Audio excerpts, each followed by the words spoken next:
Beaver Towers, The Dark Dream by Nigel Hinton. Read by Nigel Lambert. Welcome to Beaver Towers. Are you ready for adventure? If you are, then follow the journey made by a young boy called Philip in the book Beaver Towers.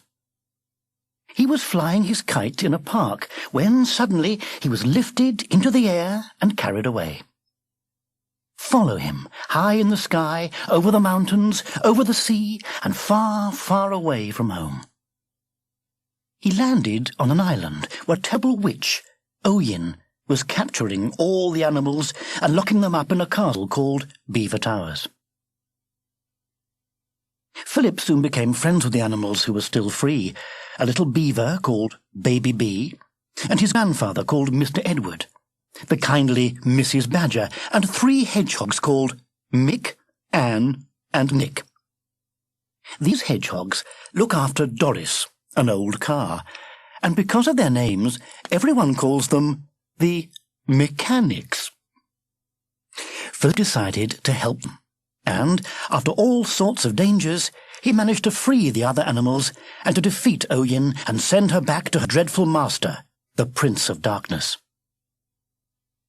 The book called The Witch's Revenge tells how Oyin was so furious about what Philip had done that she followed him to his home to try to destroy him.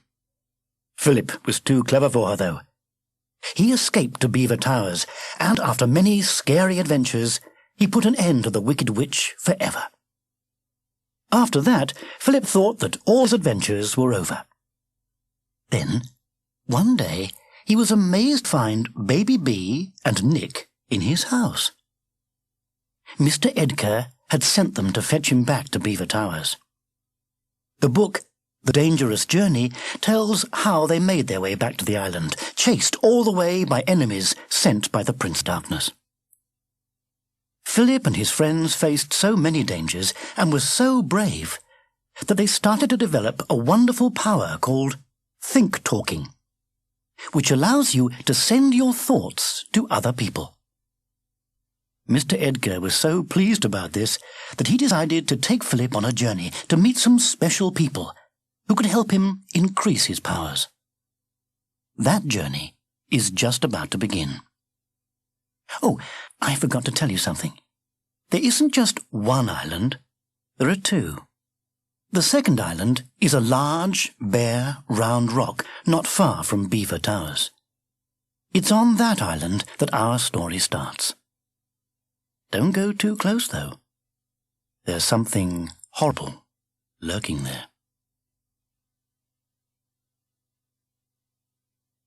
Chapter 1. In the dim light, just before dawn, a dark shape stood on the cliffs of Round Rock Island. It stared across the sea towards another, larger island where the castle of Beaver Towers stood. Hatred glowed in the creature's red serpent eyes, and a growl of anger rumbled in its throat. Soon you will be mine, and I, the Prince of Darkness, will destroy you. At that moment, the first rays of the sun struck the flags flying the top of the walls of Beaver Towers. The dark shape hid its face and scuttled back into the shadows of the cave. Philip woke with a start and listened. Had somebody spoken? There was silence. Where was he? At home? No. He looked round and remembered. Oh, yes, he was in Baby Bee's room in Beaver Towers. There was the little beaver curled up in his bed on the other side of the room. Philip smiled at the sight of his sleeping friend. Then he got out of bed and tiptoed over to the window. The sun was coming up and a new day was beginning. And what an important day! Today he was setting off on a long and mysterious journey with the old beaver, Mr. Edgar. Philip felt sad to be leaving all his friends at Beaver Towers, but he was excited at the thought of all the adventures in store. "Come on, Baby Bee! Time to wake up!" Philip said, gently shaking the little beaver's shoulders. Baby Bee's eyes opened sleepily. Then He blinked and sat up. Hello, Flippip, he yawned. Is it morning? Yes, time to get up. Mr. Edgar is probably waiting for us. Philip dressed quickly, but Baby Bee kept getting the straps of his dungarees buttoned up the wrong way round. Oh, these dungarees, Baby Bee said, as the straps got tangled up again. Let me help, Philip suggested. No, thanks. Grandpa Edgar says that I'm bigger enough to do it on my own. Hooray! I did it! Look, Flippip! Philip didn't have time to say that Baby Bee had still got the straps done up the wrong way round, because the little beaver was already running out of the room. Philip ran after him. Baby Bee bounded down the stairs 2 at a time, then raced along the corridor. At the top of the main staircase, he jumped up onto the banister and started to slide down the rail. Whee! Look at me, Flippip! He shouted as he whizzed down. He was so busy shouting that he forgot to settle down at the bottom. Sergeant Robin was perched on the end of the banister, and the little bird darted into the air as Baby Bee swept towards him. The beaver shot off the end of the rail, turned a somersault in mid-air, and flew towards Mrs. Badger, who was talking to Mr. Edgar in the great hall. Baby Bee, look out! Mrs. Badger cried out, just before he crashed into her tummy, knocking her flat on her back. Thank you for catching me, Mrs. Badger, Baby said, scrambling off the poor badger. I nearly hurted myself. Blow me down, Baby Bee, you are a scamp, Mr. Edgar said, as he helped Mrs. Badger to her feet. Are you all right, Mum? Yes, thank you, Mrs. Badger said, rubbing her tummy. Just a bit puffed, that's all. I should say you are, Mum. I should say you are. This madcap grandson of mine came at you like a dratted cannonball. Really, Baby Bee, how many times have I told you not to slide down the banisters? Millions, Grandpa, Baby said sheepishly. Yes, millions, the old beaver said, patting his grandson on the head. And it's high time you listened and started to grow up.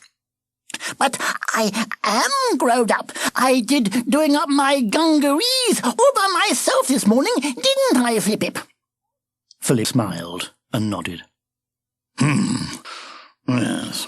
Well, there's a bit more to being grown up than being able to put on your dungarees, Mr. Edgar said. And remember, now that you've learned how to think-talk, I'm relying on you to keep things shipshape at Beaver Towers while I'm away. So you must start acting in a responsible way. Yes, Grandpa, Baby Bee said, his eyes growing big and his lower lip starting to tremble. Then he had an idea that seemed to cheer him up. It's not just me. Nick can think-talk too. So he can be responsible as well, can't he, Grandpa? He most certainly can. The only reason I can go away like this is because I know that you and your young hedgehog friend will be able to get in touch with me just by thinking. Even if you are millions and millions away? Baby Bee asked. Yes, no matter how far away I am. And will you think-talk to me and Nick, Grandpa? A little flicker of sadness passed across Mr. Edgar's eyes. Then he smiled and shook his head. Afraid not, you young rascal. I'm too much of an old duffer nowadays. Bit by bit, I'm losing all my magic powers. I'll be able to hear you and talk to you when you contact me, but I won't be able to contact you. I'll have to rely on young Philip to do that for me. That's why I'm as pleased as punch that all 3 of you have learned how to do it. Now, come along. I don't know about anybody else, but I'm starving. Time to get some breakfast. We've got a big day ahead. Chapter 2. Everybody helped to get the breakfast ready. Mrs. Badger set the table while Mr. Edgar cut big slices of bread from the loaf that had just been baking in the oven. Philip fetched the butter and a big bowl of honey, then filled the mugs with fresh, creamy milk. Baby B's job was to go to the storeroom to get some nuts and apples, but by the time everything else was ready, he still hadn't come back. Philip went to look for the little beaver and found him trying to juggle with the apples. I can nearly do it.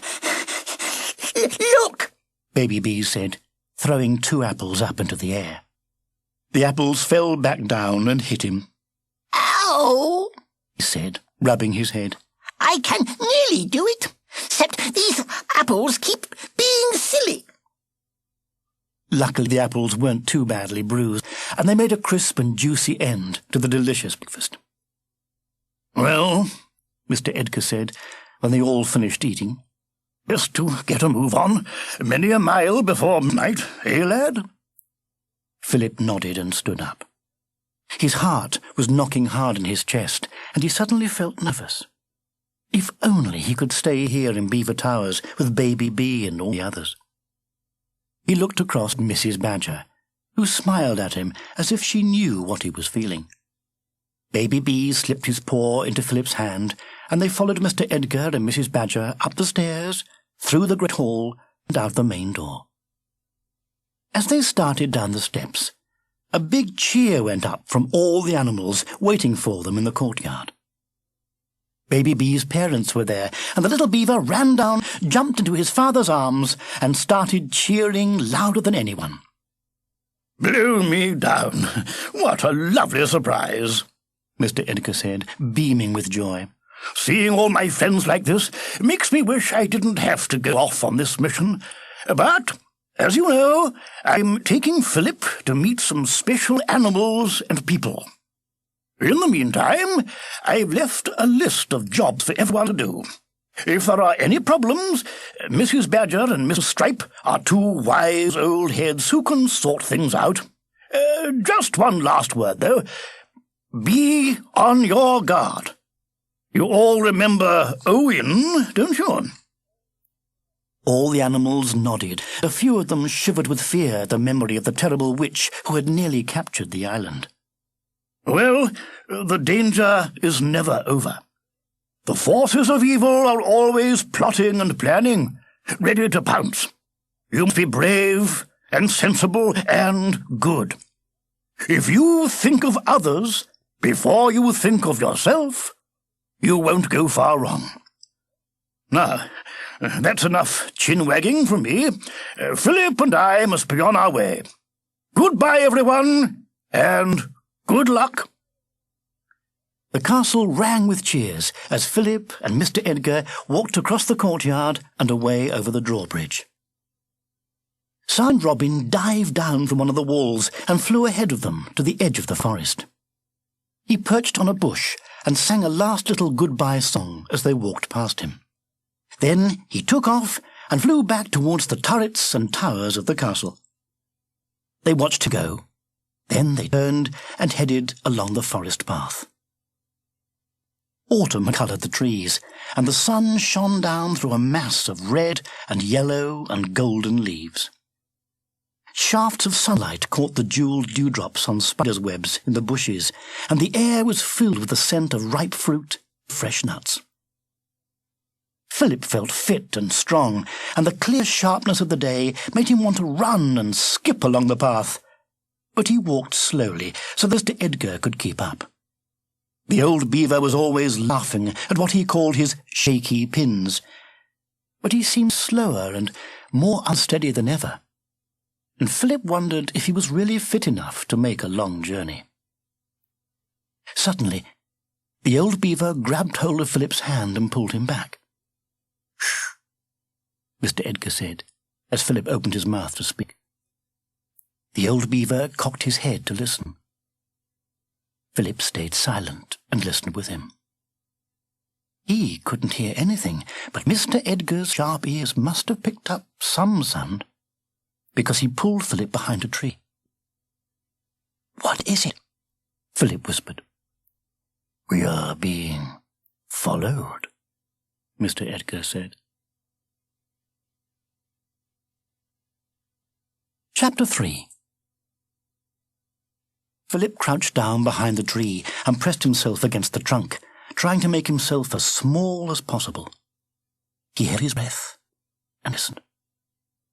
At first, the forest seemed silent.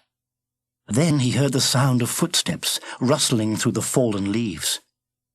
The sound got closer and closer. Philip felt Mr. Edgar grow tense. Then, suddenly, the old beaver leapt out onto the path. Philip scrambled to his feet and followed. There was a squeak of surprise, and Philip caught sight of two small creatures diving into the bushes at the side of the path. "Baby, Nick, come out at once," Mr. Edgar barked. The little beaver and the hedgehog shuffled out onto the path and stood looking down at the ground. "What the drat are you two rascals up to?" Mr. Edgar said. "Are you following us?" Only a little bit, Baby Bee mumbled, still not daring to look up. "Well, turn round this instant and get yourselves back to Beaver Towers. Your mother and father will be worried out of their fur about you." Oh, Grandpa, it's not fair, Baby Bee cried. We want to come with you and flip it, don't we, Nick? Yes, said the little hedgehog. We want to have adventures like you. Mr. Edgar chuckled and bent down and tapped Nick gently on the snout. "Well, you'll probably have plenty of adventures here at Beaver Towers," he said. "I'm relying on you two to keep the old place safe and sound from danger while I'm away." Yes, but we looked at the list of jobs, Baby Bee cut in, and we only got smelly things to do, like Nick's got to do polishing Doris the car, and I've got to do smelly washering up. It's not fair. We're the ones who can do think-talking, but... Now, don't you start getting swell-headed, you young whippersnapper. Think-talking is a gift. Use it for silly reasons, or get too big for your boots, and the gift will fly off and leave you. Always remember the old rhyme. You must earn it to learn it. Misuse it, and you'll lose it. Now then, no more chit-chat. You get off home at once. Quickly. Baby Bee and Nick turned and began to walk sadly along the path towards Beaver Towers. They stopped once and glanced back. Mr. Edgar pointed his paw towards the castle, and the two little animals went on their way again. "Oh, dear me," Mr. Edgar sighed when they finally disappeared. "I hope I'm doing the right thing, leaving them like this. Think-talking is such a powerful thing. It always attracts the notice of the powers of evil. And I've got a nasty feeling in my bones." What about? Philip asked. Nothing certain. Just a feeling that there's danger in the air. A moment before, the forest had been warm and bright. Now, there seemed to be dark shadows everywhere.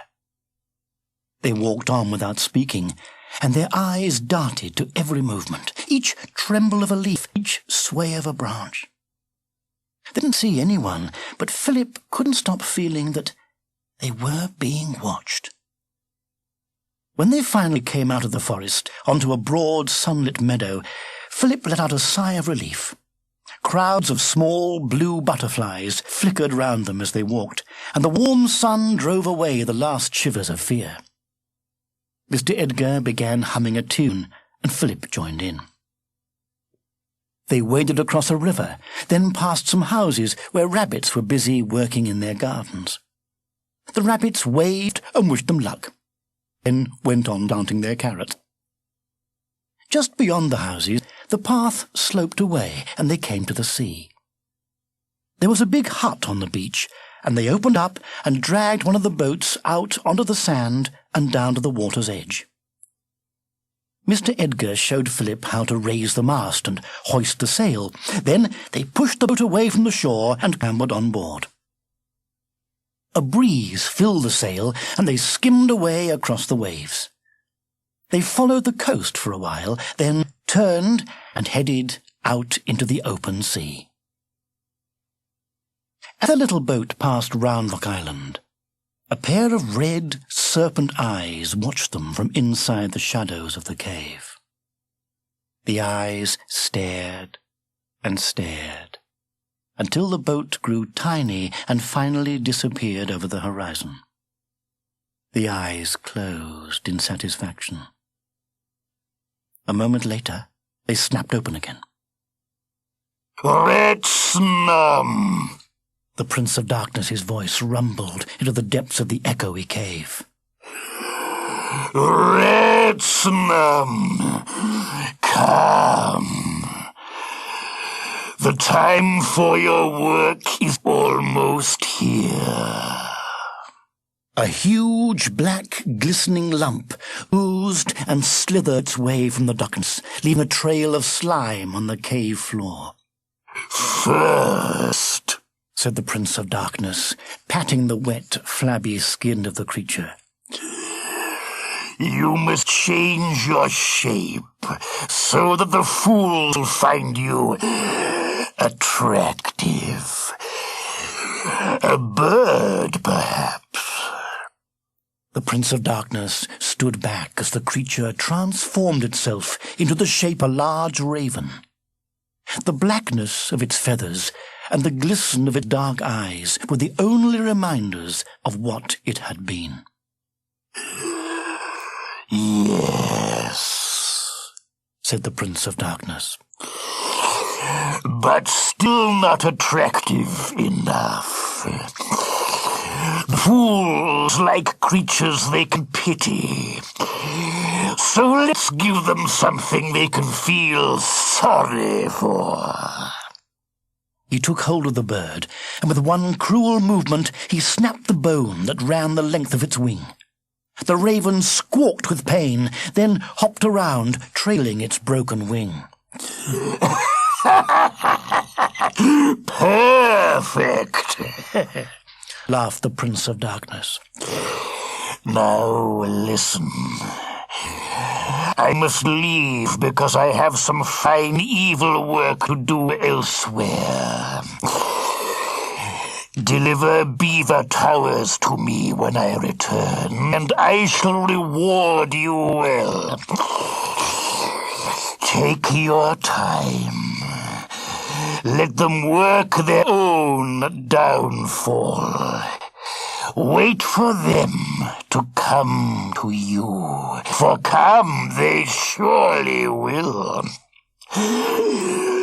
Then strike, fill them with fear and confusion, and they will be ours.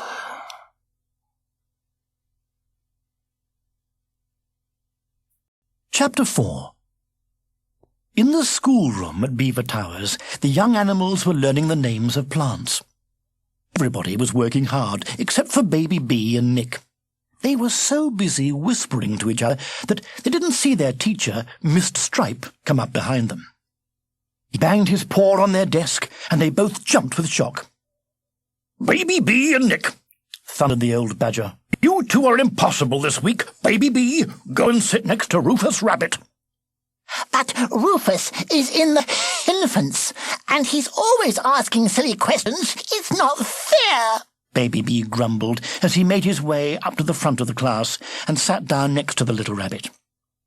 When you stop behaving like an infant, you can go back and sit with the bigger animals, Mr. Stripe said sharply. And he looked so fierce that Baby Bee didn't dare say anything else. He didn't stop complaining to Mrs. Badger, though, when he dropped in to see her after school. Well, my dear, she said, when he finished telling her, Mr. Stripe was quite right. You were behaving like an infant. And I've heard from some of the animals in the kitchen that you haven't been doing the washing up properly either. Yes, but it's not fair. I must have to do everything. Smelly school and smelly washing up. And then I must have to do think-talking because there's only me and Nick that's clever enough to do it. Baby Bee, Mrs. Badger said, putting her knitting down and peering at him. I hope you're not becoming the kind of animal who boasts and doesn't pull their weight when it comes to work. The little beaver's face turned red, and he shook his head. Good, Mrs. Badger said, then went back to heading.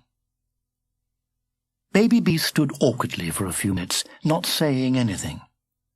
He was just about to say goodbye and go when he noticed a freshly baked cake in the middle of the table. He felt rather hungry, and he always loved Mrs. Badger's cakes. He knew she had probably baked it for a special occasion, but he wished she would offer him a slice right now.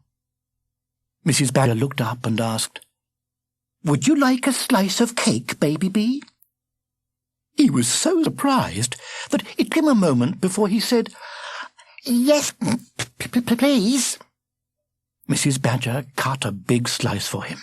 It was delicious, and when he finished it, he found himself wishing he could have another, bigger bit. As soon as he thought it, Mrs. Badger said, "Would you like another slice, Baby B? A bigger one, perhaps?" Baby B was so amazed that he forgot he was hungry and said, No, thank you. I'm all fulled up. Then he had a hard job not to giggle with excitement. It was almost as if he had made Mrs. Badger do something just by thinking about it. At 7 o'clock that evening, Baby B and Nick met in the library at Beaver Towers. There was something magical about the room, with its rows and rows of lovely old books. It was the best place to concentrate for thick-talking. They sat on the floor next to Mr. Edgar's leather chair and held pause. They closed their eyes and started to think. Where was Mr. Edgar? Somewhere far away. For a moment, nothing happened. Then, suddenly, they both jolted upright and gripped each other's paw tighter. They were still in the library, but they could see Mr. Edgar sitting in the little boat, and it felt just as if they were there with him. They could hear the slap of the waves against the boat, and they could smell the salt of the sea. "Hello, you two rascals," Mr. Edgar said, smiling and dropping the anchor over the side of the boat. "Philip has just swum ashore, and I'm going to wait for him here." What's Flip doing, Grandpa? "He's going to visit an old friend of mine called Master Omar. He is a great teacher, and he lives in that lighthouse." Baby B and Nick turned their heads, and they could see the tall, rocky island that rose out of the sea like a mountain. Way, way up at the top was a lighthouse, flashing its warning across miles and miles of ocean. Down at the bottom of the cliffs, they could see Philip wade out of the water and start to climb the steps that snaked all the way up to the lighthouse. "Now then, what have you got to report about Beaver Towers?" Mr. Edgar asked. Oh, nothing. Baby B sighed. No adventures, nor nothing. "So," chuckled Mr. Edgar. "you're miserable because everyone is safe and well. Is that it?" No, but it's a bit very boring, and I must have to sit with the infants as well. Baby B groaned. Now, young'un," Mr. Edgar said. "Remember our motto? Always eager, always busy. No time to be bored, you know. Got to keep your eyes peeled and your ears pricked for the first sign of danger. If not, you might have more adventure than you bargained for. And, above all, don't use your powers for anything silly. Now, off you pop and report back to me next week." Baby B and Nick took one last look at Mr. Edgar in the rocking boat. Then they closed their eyes and let go of each other's paw. When they opened their eyes again, they were back in the library. "Farewell, and take care, you young scamps," Mr. Edgar said as soon as he felt the think-talking stop. Then he looked up at the rocky island. "And you, young Philip, you must take care as well. Master Omar's lessons can sometimes prove to be very dangerous indeed." Chapter 5. Philip reached the top steps and stood for a moment to get his breath back. From up here he could see the last bit of the sun dipping below the horizon, as if its fire was being put out by the sea. The light from the lighthouse flashed out into the growing darkness. Behind him, the door in the lighthouse opened, and Master Omar's voice called, "Come in." By the time he got inside and started to climb the spiral staircase, all Philip could see of Master Omar were his Wellington boots on the stairs above. Finally, they reached the top level, a round room where the light slowly revolved, sending its beam out through the glass walls. Master Omar stood in the shadows near the door, and Philip couldn't see his face. "Don't look at me," Master Omar said. "Stand beneath the light and turn with it. Just watch the light as it shines its message out into the world. Only the light." There was nothing fierce or strict about the voice, but Philip knew he had to obey. He started to turn with the light, keeping his eyes fixed on the beam as it swept across the dark ocean. He counted 3 turns. Then the whole room began to spin. There was a roaring in his ears, then silence. A silence that gradually gave way to a bubbling sound. His body felt cool and soft. A gentle, rippling wave started at his feet and moved up through his body, sending it swaying backwards and forwards. He opened his eyes. He was in water, deep, salty sea water that rocked him to and fro. He felt his arm floating upwards. He glanced at it and saw not an arm, but a tiny strand of seaweed. He looked down, and his whole body was a small, green plant. He should have been afraid, but he wasn't. He felt very calm.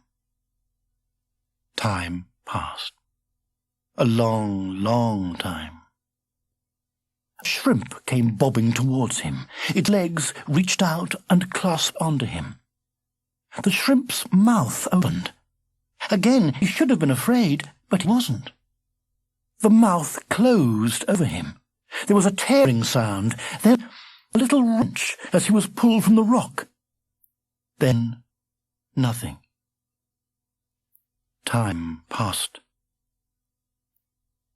He found himself bobbing through the water, nosing into clumps of weed.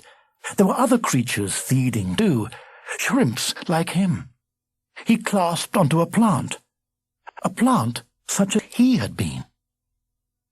He bit into its greenness. It tasted good. Time passed. A large fish came swimming out of the green darkness, lazily flapping the edges of its wide, flat body. It glided among weeds with its mouth open, sucking in water and shrimps. Philip felt a stirring of fear as the fish turned to him. He felt the water begin to pull him, and, with a rush and a tumble, he was sucked into that white mouth. Time passed. He felt his arms and shoulders rippling up and down as he saw below him the sandy bottom of the sea. He was moving lazily through the water, his eyes searching for shrimps. He was a fish. He found a group of shrimps and flapped over them, sucking them into his mouth. They tasted good. Time passed. There were other fish. Hundreds of them, all like him. He was swimming with them, turning and gliding with them, diving and soaring with them. They moved as if they were one. Suddenly, above them, they saw a huge, dark shape, and they scattered in all directions. And now Philip was afraid. The shape was diving towards him. It was a shark, and he knew it had chosen him. Its mouth opened to show the rows of teeth. He twisted and turned to try to get away, but there was a sharp stabbing pain as the teeth bit through him. Then there was nothing. Time passed. Philip could feel his muscles whipping his tail from side to side. He could feel the power and smoothness of his guide as he cruised through the water. Beneath him, a shadow moved across the sea floor. A large, menacing shadow. His shadow. He was a shark. He saw a shoal of fish below, fish with lazy, flapping wings, fish such as he had been. He plunged, his eyes fixed on just one of the fish. The shoal scattered in all directions, but he kept his eyes on that one fish. His jaws opened. The fish tried to twist and turn away, but he was too fast. His jaws closed, and he felt his teeth sink into flesh, felt the snap of bone. Blood ran in his mouth. It tasted good. Time passed. A voice said, "And so on and so on, round and round like the light. Look at the light." Philip opened his eyes. He was in the lighthouse. Above him, the light was still turning, flashing out across the water. In the shadows, near the door, stood Master Omar. "Well, did you understand?" Master Omar asked. "I think so. It's all linked, like a chain." Master Omar nodded. "It's funny," Philip went on, remembering how good it felt to eat the fish. "When I was the fish, I felt one thing, and when I was the shark, I felt something else." "Point of view," Master Omar said. "It's complicated." "The truth is always complicated," Master Omar said, and then raised his hand as Philip opened his mouth to speak again. "It is time for you to go. I must tend the light." Philip went to the top of the stairs and then looked back. Master Omar had his back to him, already working a lonely, important job of keeping the light burning and turning. "Thank you," Philip said. Master Omar nodded. Philip started the long climb back down to the waiting boat.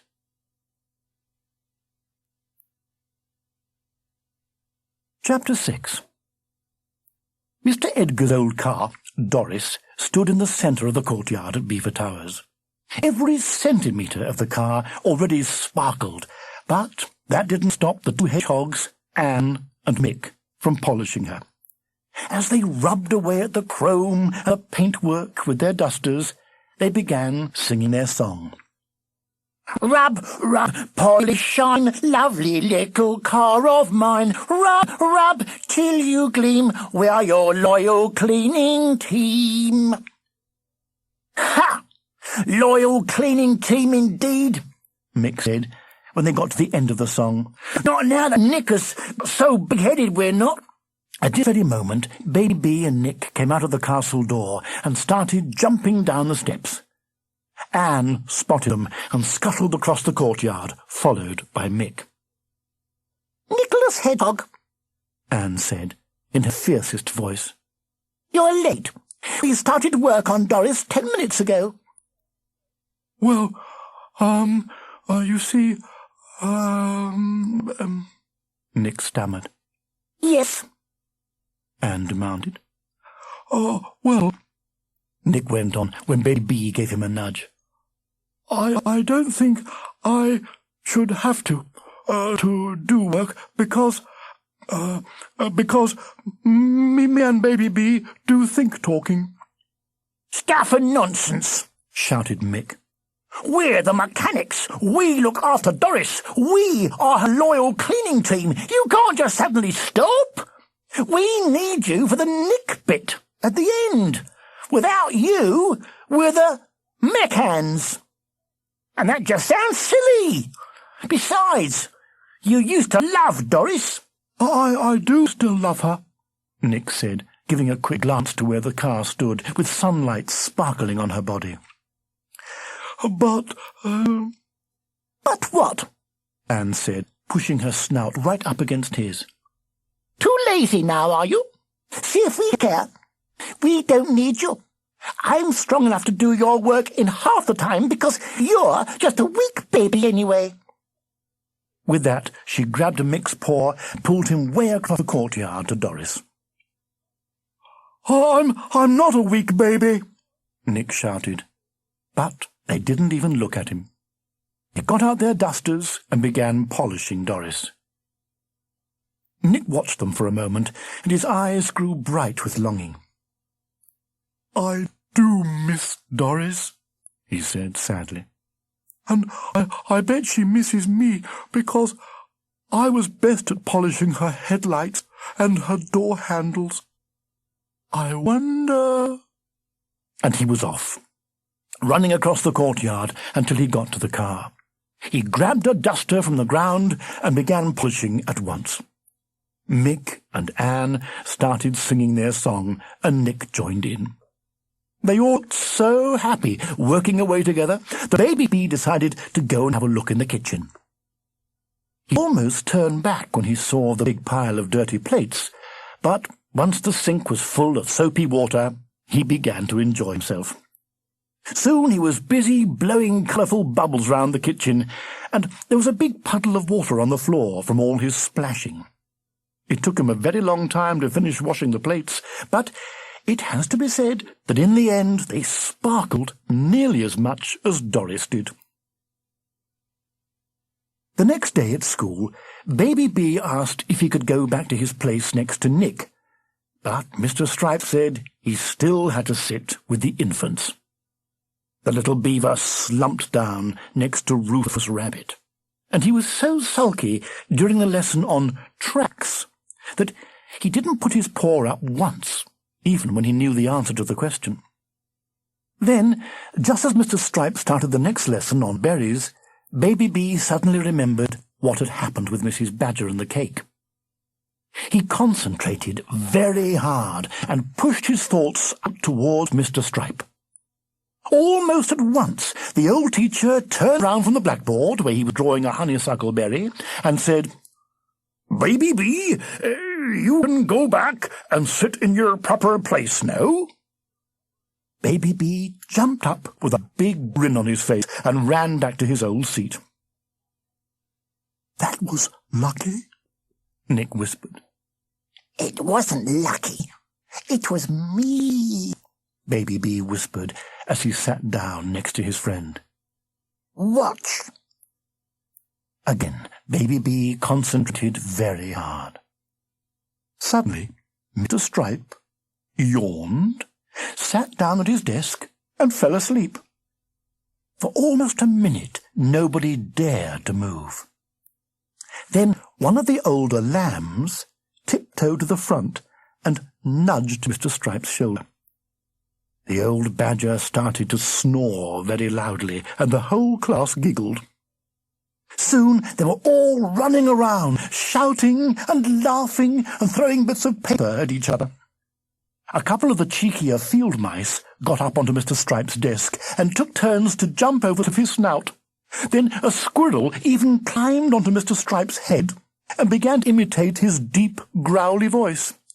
Everybody rolled around the floor, laughing helplessly. The only one not laughing was Nick. "It's not funny, Baby B," the little hedgehog said. "Poor Mr. Stripe." His voice was so sad that Baby B stopped giggling. He looked at Mr. Stripe and suddenly saw what Nick meant. The two field mice had got hold of the badger's ears and were wiggling them backwards and forwards to make the squirrel laugh. Meanwhile, all the lambs were marching round the desk, making silly snoring noises. Baby B felt so sorry for what he had done that he immediately shouted, "Watch out! Mr. Stripe's going to wake up!" While the animals were all dashing back to their desks, Baby B sent his thoughts out to Mr. Stripe. The old teacher stirred and stood up. "Now, where was I?" he said, as if he'd simply forgotten what he was doing. "Oh, yes, the honeysuckle berry. So, who can tell me the difference between that berry and the whortleberry?" The rest of the class went on as if nothing had happened, and Baby B made his mind up never to try to make Mr. Stripe look silly again. A week later, though, Mr. Stripe made an announcement.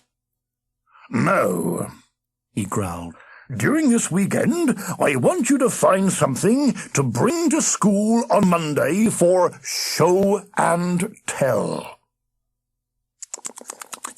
Something from home, Mr. Stripe? asked Rufus Rabbit. Yes, or from anywhere on the island." Once Baby had an idea, and almost without realizing what he was doing, he sent his thoughts to Mr. Stripe. The teacher blinked, and then started repeating what Baby B was thinking. "In fact," Mr. Stripe said, "I would like some of you to go somewhere else, to Round Rock Island, perhaps. Yes, that's a good idea. 2 of you can go over there and bring back something really interesting for show and tell. Now, who shall I choose? Baby B and Nick." Baby B noticed how difficult it was to talk to Mr. Edgar that evening. Mr. Edgar said he could hardly hear what they were saying, but Baby B didn't care. At last, he was going to have an adventure. Chapter 7.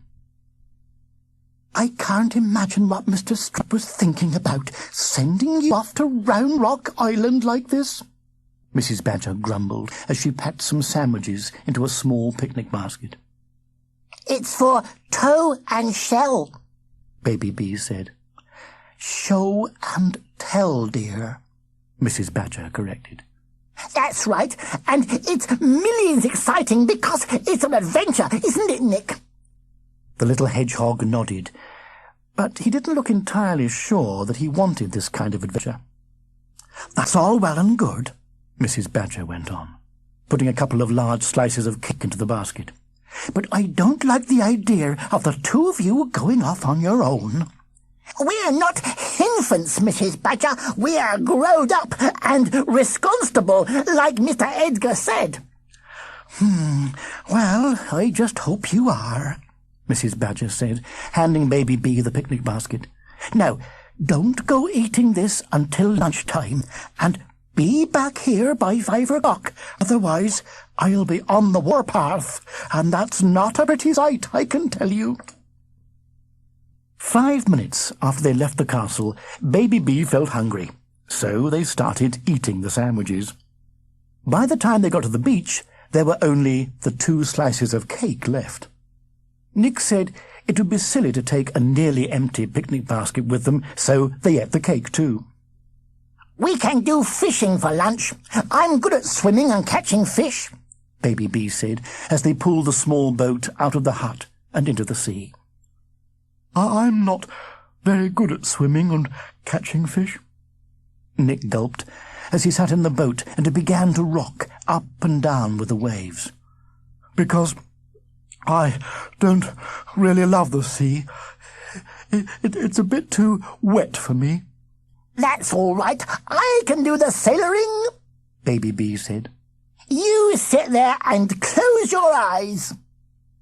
In fact, Nick did more than close his eyes. He closed his eyes, hid under the seat, and rolled himself up into a ball.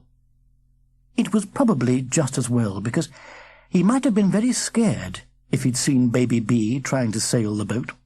First of all, the little beaver got his paw tangled up in one of the ropes while he was raising the sail, and he ended up hanging upside down from the mast.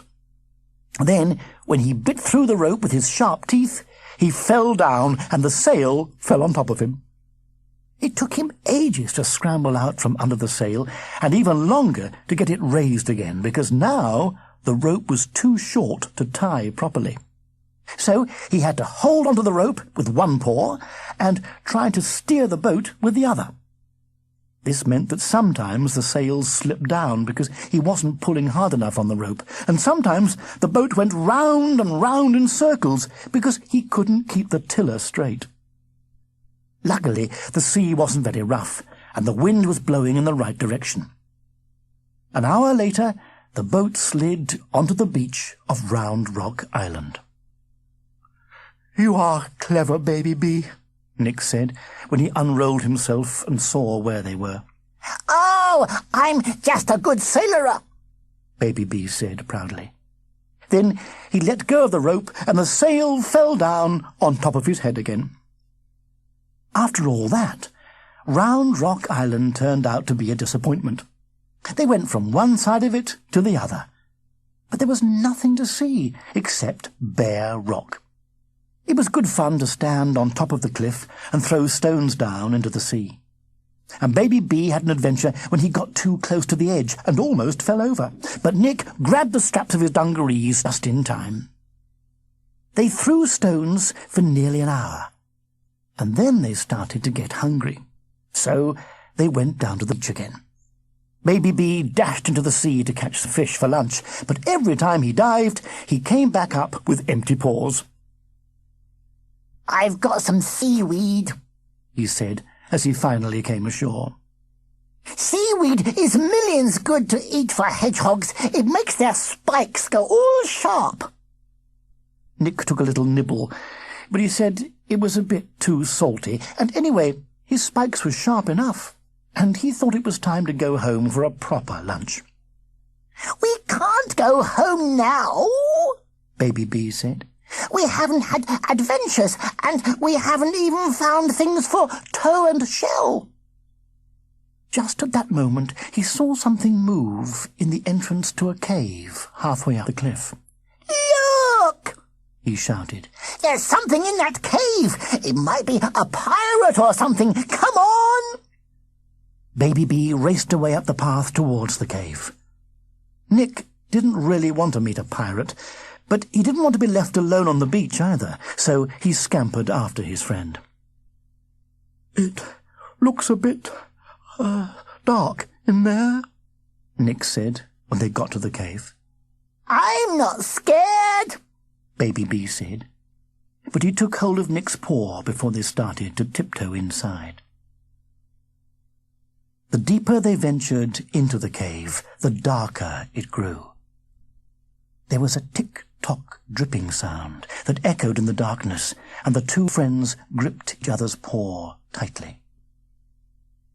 "It's a bit millions creepy-crawly in here," Baby Bee whispered.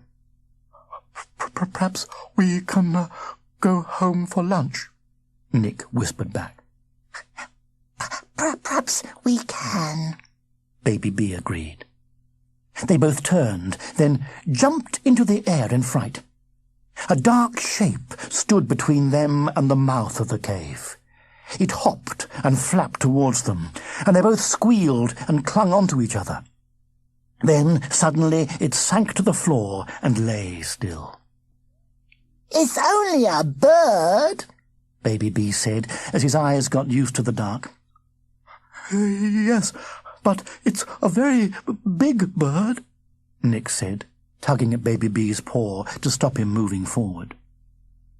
The bird tried to lift its broken wing, then let it fall back to the floor. It hung its head and closed its eyes as if the pain was terrible.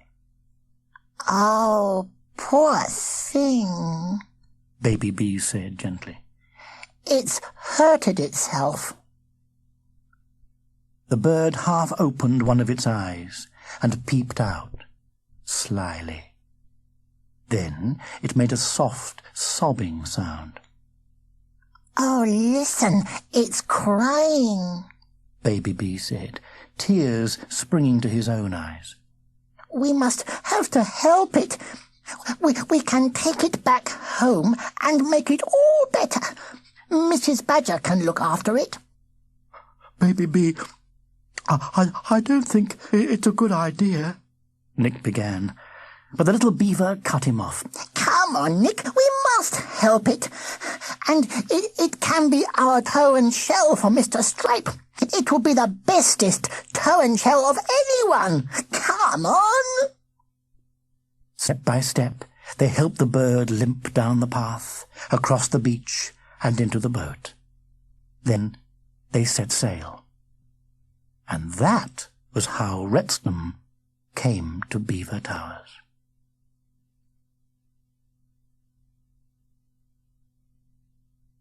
Chapter 8. Mrs. Badger said that Retnam was too poorly to go to the classroom, so Mr. Stripe's class came to her house for Baby B and Nick's show and tell. While the class looked at Retnam, Mrs. Badger took Mr. Stripe into the kitchen and made him a cup of tea. "You've made an excellent job of that splint on the bird's wing, ma'am," Mr. Stripe said. "He should be well in no time. Did he say how he came to be injured?" Mrs. Badger shook her head. He told me his name, and that's all. Sergeant Robin came to talk to him, but he wouldn't speak to him either. In fact, Sergeant Robin was rather frightened of him, and I must confess I am too. He gave me a couple of nasty pecks while I was trying to mend his wing. "Well, you can't just send him away while he's still injured," Mr. Stripe said. "No, of course not. I wouldn't dream of it," Mrs. Badger agreed. "But I think we must keep a close eye on him. I have a funny feeling in my bones that he could be a danger to us all." It took 2 weeks before Retnam's wing was strong enough to have the splint taken off. During that time, Baby B and Nick went to see him every day. They weren't sure why they went, because they were both rather scared of him. But it was as if something made them go. Every day after school they stood looking at Retnam while he stared at them with his glittering eyes. Not a word was spoken. One night, Baby B woke up, shouting and screaming. He'd been having a horrible nightmare. He couldn't remember much about it, except that there had been a dark cave and a horrible, slimy monster. When he told Nick about it the next day, the little hedgehog's mouth fell open in surprise. "Oh, Baby B," he said. I don't like it. I had that dream too." They both shivered. Another thing that worried them was that it was getting harder and harder to think-talk. Baby B knew that it was because he was using his powers to do silly things, like making Mr. Stripe forget to give them homework. But he couldn't help it. A voice inside him kept telling him to do it. Most evenings, Baby B and Nick still managed to get a fuzzy, think-talking picture in their heads, and they were able to tell Mr. Edgar and Philip what was going on at Beaver Towers, but they never mentioned Retnam. Then, for 2 days, they couldn't get any picture at all. Baby B was really worried, and the next day he did an extra special effort to be good. He went round to Mrs. Badger's after school and helped her clean her house because she was feeling very tired. He broke one of the plates he was washing up, and he left a trail of muddy paw prints on the floor when he was mopping up the water he had spilt. But Mrs. Badger said it was a very kind thought anyway. That evening, when he and Nick sat together in the library, they concentrated very hard, and they suddenly got a clear picture in their heads. "Oh, there you are at last," Mr. Edgar said clearly and loudly. "I was beginning to get a bit worried about you. What have you been up to?" They told Mr. Edgar what had happened at the castle since they had last spoken to him. Then they looked around to see where he was this time. He was standing at the edge of a desert. Philip was next to him with a big smile on his face. "Flip-up!" Baby B shouted with joy. "Hello, Baby B. Hello, Nick." Philip said. "It's great to see you. I hope you're not getting into too much mischief." No! Baby B said. But he felt a guilty blush in his cheeks, and the think-talk picture became a bit fainter. Are you having millions of adventures, Flippip? "Not adventures exactly," Philip said, "but it's very interesting, and I'm learning lots of things." "Like going to school?" Nick asked. A bit, Philip laughed. "I'm just going to meet someone for my next lesson, in there." Baby B and Nick looked to where Philip was pointing, and they saw a walled city stretching away up a hillside. The houses all had flat roofs and were huddled together around a maze of narrow alleyways. Some camels and donkeys were standing next to a palm tree just outside the gate to the city. Philip patted one of the donkeys as he walked past, then he turned and waved to Baby B and Nick before he went through the gate and into the city. Chapter 9. The alleyways of the city were crowded with people dressed in robes, and all the women had veils across their faces. A rich smell filled the air from the stalls of fruit and vegetables and herbs and spices that were set up along the walls. As Philip made his way through the jostling crowds, he glanced into doorways and saw workshops with goldsmiths and silversmiths and carpet weavers and dyers and carpenters, all hard at work at their crafts. He came to a small square with 8 alleyways branching out in different directions. Now, which one Mr. Edgar told him to take? Oh, yes. The third one on the right, next to the little fountain set in the wall. Now, the 4th doorway along this alleyway? Philip pushed open the door and walked into a large courtyard where the bright sunlight made him blink after the darkness of the alleyways. A lemon tree stood in the centre of the courtyard, and from one of the branches hung a cage. Inside the cage, a canary, the same colour as the ripe lemons, was singing a beautiful melody. Philip crossed the courtyard and knocked on the light blue door of the house. "Come in," said a woman's voice. Philip opened the door and stepped inside. Just had time to notice the bare white walls, the polished wooden floors. Then he closed the door behind him, and the room was very dark. The only light came from a small, flickering candle inside a red glass jar that hung from the high ceiling. "Sit," said the woman's voice, and Philip sat down on the floor. All he could see of the woman was a dark shape in the corner of the room.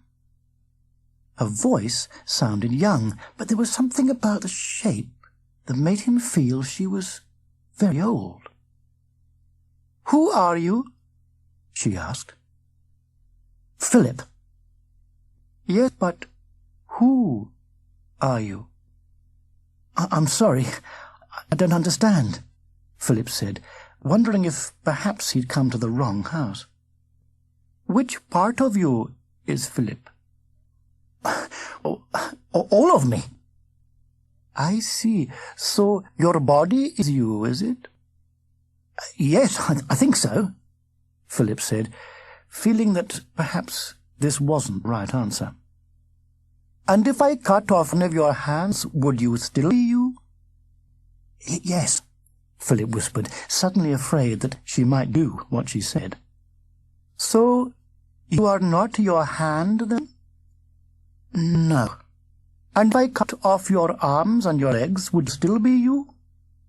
And if I took out your eyes and cut off your ears and your tongue so that you couldn't see or hear or talk, would you still be you?" "I think so," Philip said, with a shiver at the thought of all those things being done to him. Then he had a sudden thought. "Perhaps I am my brain." "Perhaps," the woman said, "but perhaps not. For example, you have a dog called Megs, don't you?" "Yes," Philip gasped, amazed that she knew about Megs. "Well, I want you to think about her for a moment. Try to see her clearly in your mind." Philip thought, and he could see Megs curled up in front of the fire at home. He saw the way her head rested on her paws and how her tail curled across her back legs. "Good," said the woman. "Now tell your brain to stop thinking about her." Philip tried.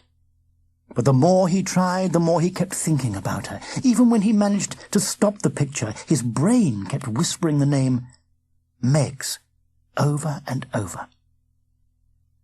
"So?" asked the woman.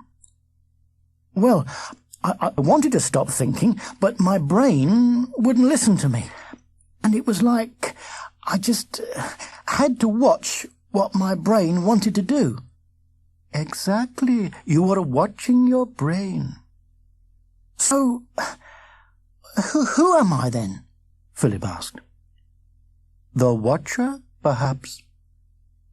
"But," Philip began. "I know no more than that," the woman said. Then she laughed gently and added, "Sometimes I don't even know that. Now you must go back to Mr. Edgar. But never forget that you are perhaps not what you seem to be." Philip stood up and walked to the door. He opened it, and the bright sunlight almost blinded him. He turned back and looked at the corner of the room where the woman had been. She had gone. There was just the stool where she'd been sitting. Philip crossed the courtyard where the canary was still singing, and he went out into the noisy bustle of the city. Chapter 10. Retnam disappeared. Baby B and all the other pupils were sitting in the classroom doing a test on plants when the door burst open and Mrs. Badger rushed in. "Oh, Mr. Stripe," she panted, "something's happened." "What is it, Mrs. Badger? Sit down. Oh, you look all hot and bothered," Mr. Stripe said, offering her his chair. "I am," she said, sitting down and starting to fan her face with her apron. "I've been running all over the place, searching high and low, but he's gone." "Who's gone, my dear?" "Retnam, Mr. Stripe. I left him in the sitting room while I went into the kitchen to bake a chocolate cake, and when I went back, he was gone. I searched all over the house. Then I spotted this next to an open window." She felt in her apron pocket and pulled out a black feather. This definitely comes from a raven's tail," Mr. Stripe said, holding the feather up and peering at it. "But it has a rather strange feel to it. Almost slimy." "That's why I'm sure it's Retnam's feather," Mrs. Badger said. "His whole body has a nasty, slimy feel. I could hardly bear to touch him while I was putting the splint on his wing." "Do all ravens' feathers feel slimy, Mr. Stripe?" asked Rufus Rabbit. "Oh, don't be such a infant, Rufus," Baby B scoffed. "Mr. Stripe said it was strange, didn't he?" "Baby B, don't be unkind to an animal younger than yourself," Mr. Stripe said. "But he's always asking silly questions, just you think he's working hardest, and he—" Baby B stopped when he saw the fierce look his teacher was giving him. "Well, ma'am," Mr. Stripe said, turning back to Mrs. Badger, "I'd say that if Retnam has gone, we are all better off without him." "Oh, I shan't miss him, I grant you that," Mrs. Badger replied. "But now we don't know where he is, or what kind of mischief he's up to. And mark my words, he's up to something wicked. I can feel it in my bones." For the next 2 days, all the animals joined in a search of the island without finding a single clue. Then Sergeant Robin came flying back with the news that he'd spotted some raven's feathers underneath an oak tree in the middle of the forest. Everybody dashed to the tree, and what they saw made them all shiver. There was no sign of Retnam, but the tree was starting to wither. The leaves had turned black, the bark was peeling, and a thick green slime was oozing from the trunk. Mr. Stripe picked up the feathers and looked at them. "Yes, they belong to Retnam, all right," he said. "He must have perched in this tree." "But why has the tree all gone horrible?" Nick asked. "I don't know," Mr. Stripe murmured. "I just don't know. I've never seen anything like it." During the next week, though, Mr. Stripe and all the others saw plenty of things like it. All over the forest, hundreds of trees started to wither exactly like the oak tree. "It's so terrible, Mr. Stripe," Mrs. Badger said, as they walked round the courtyard of Beaver Towers one day. "Whatever are we going to do?" "I think the time has come to get some advice from Mr. Edgar," Mr. Stripe replied. "We'll get Baby B and Nick to ask for help." But Baby B and Nick couldn't contact Mr. Edgar. They sat in the library every evening and concentrated as hard as they could, but nothing happened. Baby B kept saying that perhaps it was because Mr. Edgar and Philip were too far away, but he couldn't help remembering the rhyme about think-talking. You must earn it to learn it. Misuse it, and you'll lose it.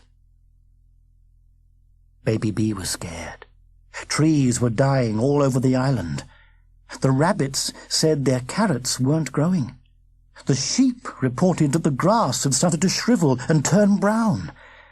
Everybody noticed that the water in the wells looked cloudy and tasted strange. And Baby B's mother and father came back from fishing one day and announced that all the fish had disappeared from the rivers. There was danger at Beaver Towers, and they needed help, but they couldn't get it. Then the dreams started. Chapter 11.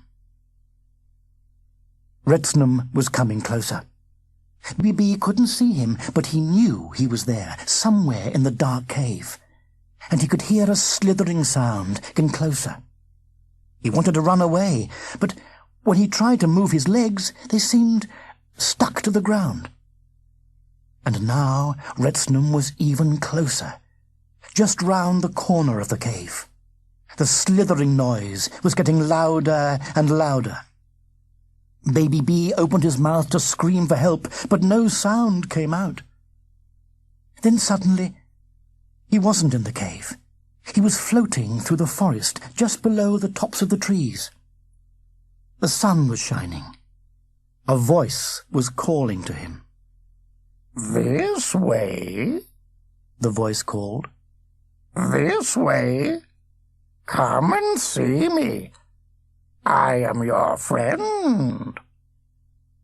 The voice was so gentle and kind that all the fears about the dark cave melted away. Baby B was excited and filled with longing. Soon he would see this new friend with the lovely voice. He would never be scared again, because this friend would protect him and look after him. He was floating across a big clearing in the forest now. He looked around and saw that all of the animals of the island were floating with him, and they all looked happy. They were smiling because they were going to see the friend with the lovely voice. The sun was shining down on them all. "Here I am," called the voice. "Come to me. You'll be safe with me." And then they all saw him, standing atop of a tree on the edge of the clearing. It was Retnam. His wings were spread wide, and the sun was shining on him, so that all the colours of the rainbow seemed to glisten on his glossy feathers. He looked magnificent, so beautiful and powerful that the animals hardly dared to look at him. Then Baby Bee woke up. He lay awake in his bed until the morning, unable to go back to sleep. Baby Bee was sitting in the classroom waiting for school to begin when Nick came through the door and rushed straight over to him. "I had another dream," the little hedgehog whispered. "Oh, it was horrible. I was in this cave, and there was this scary noise, and then I was flying in the forest, and it was all so lovely, and then I saw Retnam. Only he wasn't black and slimy. He was—" "All the colours of the rainbow!" Baby Bee gasped. "Oh, Nick, we had the same dream." At that moment, Mr. Stripe came into the room, so they couldn't go on talking. But Baby Bee couldn't concentrate on the lesson. He kept thinking about the dream, and on top of that, he felt very tired because he'd been awake so long during the night. Then Baby Bee noticed that all the young animals were yawning. Everybody was tired, so tired, in fact, that one of the young squirrels and a couple of the badgers actually fell asleep at their desks, and Mr. Stripe had to wake them up. "Wakey, wakey, you dozy creatures!" Mr. Stripe growled as he shook their shoulders. Then he put his paw in front of his mouth and yawned himself. "Oh, dear, it must be catching. No, I know why I'm tired. I had a most peculiar dream last night, and then I simply couldn't get back to sleep." Baby Bee and Nick's eyes were nearly popping out of their heads as they turned and looked at each other. Mrs. Badger was sleeping in her chair when Baby Bee and Nick arrived at her house after school. She woke up with a start and then rubbed her eyes. "Bless my soul, I must have been having 40 winks. It's probably because I didn't sleep very well last night. I had a dream, and then I couldn't get back to sleep." We'd have it as well," Nick squeaked. "Everybody did, even Rufus Rabbit," Baby Bee added. "It was about Retnam." "That's right," Mrs. Badger said. "Such a nice dream it was. I think we've all been most unfair to that poor creature. He's really very friendly, and he just wants to help us." "No, Mrs. Badger!" Baby Bee burst out. "Me and Nick, we were talking after school, and we think he's doing a sort of think talk to hypnotize us so that we like him. That's what we think, Nick." The little hedgehog nodded. "Hypnotize us? Oh, bless my soul, what a silly idea," Mrs. Badger said. "Besides, you can't hypnotize someone and make them do what they don't want to do." "Yes, but this is special hypnotizing while you're asleep," Baby Bee went on. "He wants us to like him, and he's pretending to be nice, but look what he's doing to the trees." "He's deading them and making all that green stuff come out of them," Nick said, shivering. "Really, you two do talk the most nonsense I've ever heard. Killing trees, trying to hypnotize us. Whatever will you think of next? Retnam is our friend." "But, Mrs. Badger, you said he was up to something wicked. You said you could feel it in your bones." Baby Bee pointed out. "Well, I was wrong," Mrs. Badger snapped. "And I don't want you to say another word against Retnam. You hear?" Baby Bee and Nick were shocked. Her voice was angry and severe. She stared at them so fiercely that she didn't even look like the Mrs. Badger they both loved so much. "Not another word, do you hear?" she snapped again. They gulped and nodded. But as soon as she went out of the kitchen, Baby Bee pointed to the front door. They tiptoed over to it. Baby B lifted the latch as quietly as he could. Then they ran away down the path and out of the garden gate. Only when they reached the safety of some trees at the other side of the field did they stop to catch their breath. "It's Gru," Baby B panted. "He's hypnotizing everybody to make them do what he wants.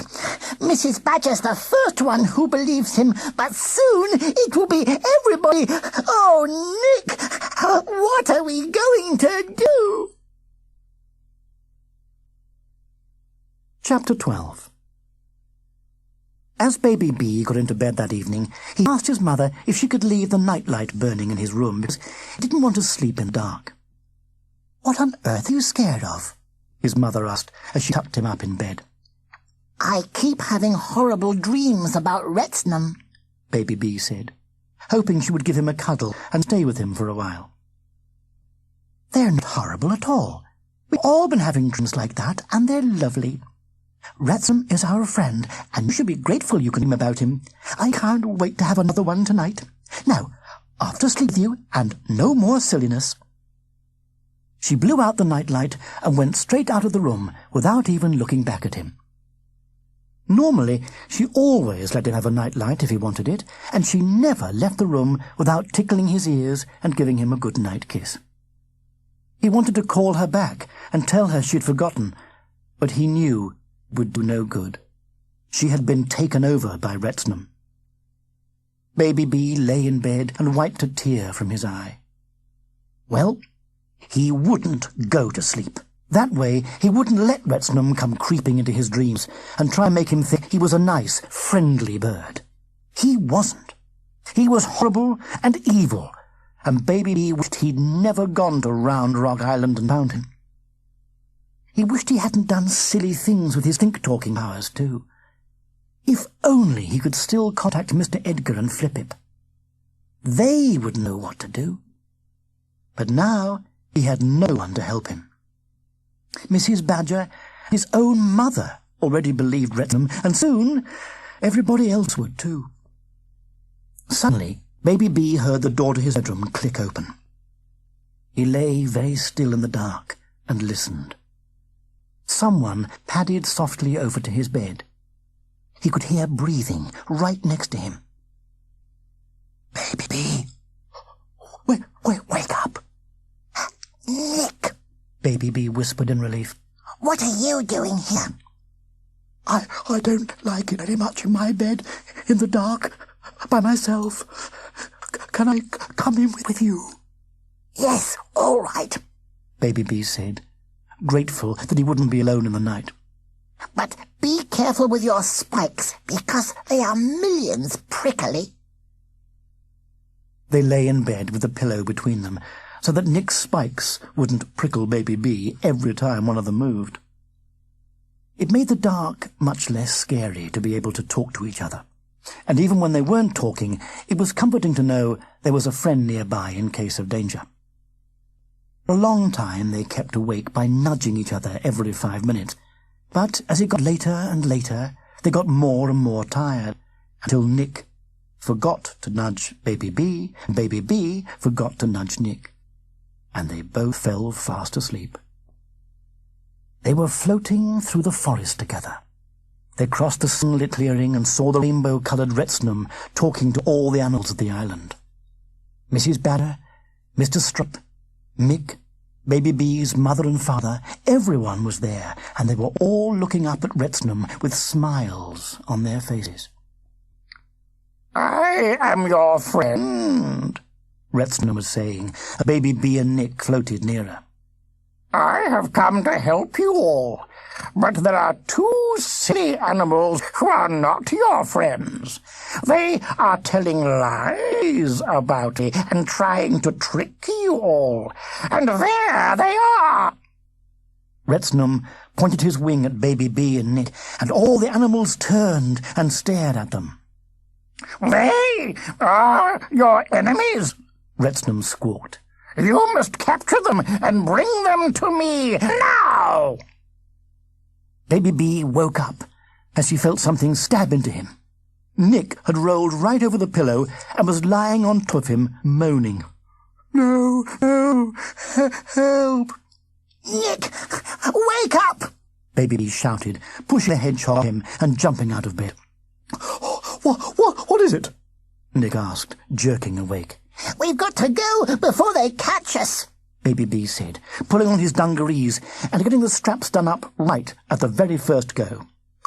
Why? Nick said. Well, you saw the dream, didn't you? Retnam is telling everybody that you and me are the enemy. Just then they heard the sound of voices from all over the castle. The animals were waking up and rushing out of their rooms to do what Retnam had told them. Baby B and Nick listened for a moment and then dashed to the door. They fled along the corridor and started down the stairs. Baby B jumped them 2 at a time, and Nick tried to copy him. The little hedgehog lost his footing and went head over heels. He quickly rolled himself into a ball and bounced faster and faster until he reached the bottom before Baby B. Come on, Baby B said as Nick unrolled himself. We've got to get downstairs to the great hall and out of the door before anyone sees us. They scampered along the landing to the main stairs. They were just about to race down them when a couple of rats ran into the great hall. They were quickly followed by Mick and a group of other animals. Baby B and Nick pressed themselves back into the shadows at the top of the stairs. Nick's room is empty, they heard Mick shout. He must be in Baby B's room. Come on, let's get them. Baby B and Nick heard them running upstairs, and for a moment they were too scared to move. Then the little beaver glanced along the corridor and saw the library door. Of course, the secret passageway. Quick, follow me, he whispered to Nick. They darted along the corridor and dived into the library just as the animals reached the top of the stairs and charged off in the other direction. There was no time to lose. They ran to the bookcase and pulled. The bookcase swung open like a door, and they looked down the steep stone stairs that led to the secret tunnel. It was dark down there, and they didn't want to go, but there was no other way. They stepped onto the first step and closed the bookcase behind them. Then, holding on to each other's paw, they started the long journey down the stairs and along the tunnel. We're safe, Nick said, when they finally came out through a bunch of ferns at the end of the tunnel. The moon came out from behind some clouds and lit up all the trees of the forest with its silver light. Baby B hoped that Nick was right, but he couldn't help thinking that somewhere out there in the forest, Retnam was perched in his tree.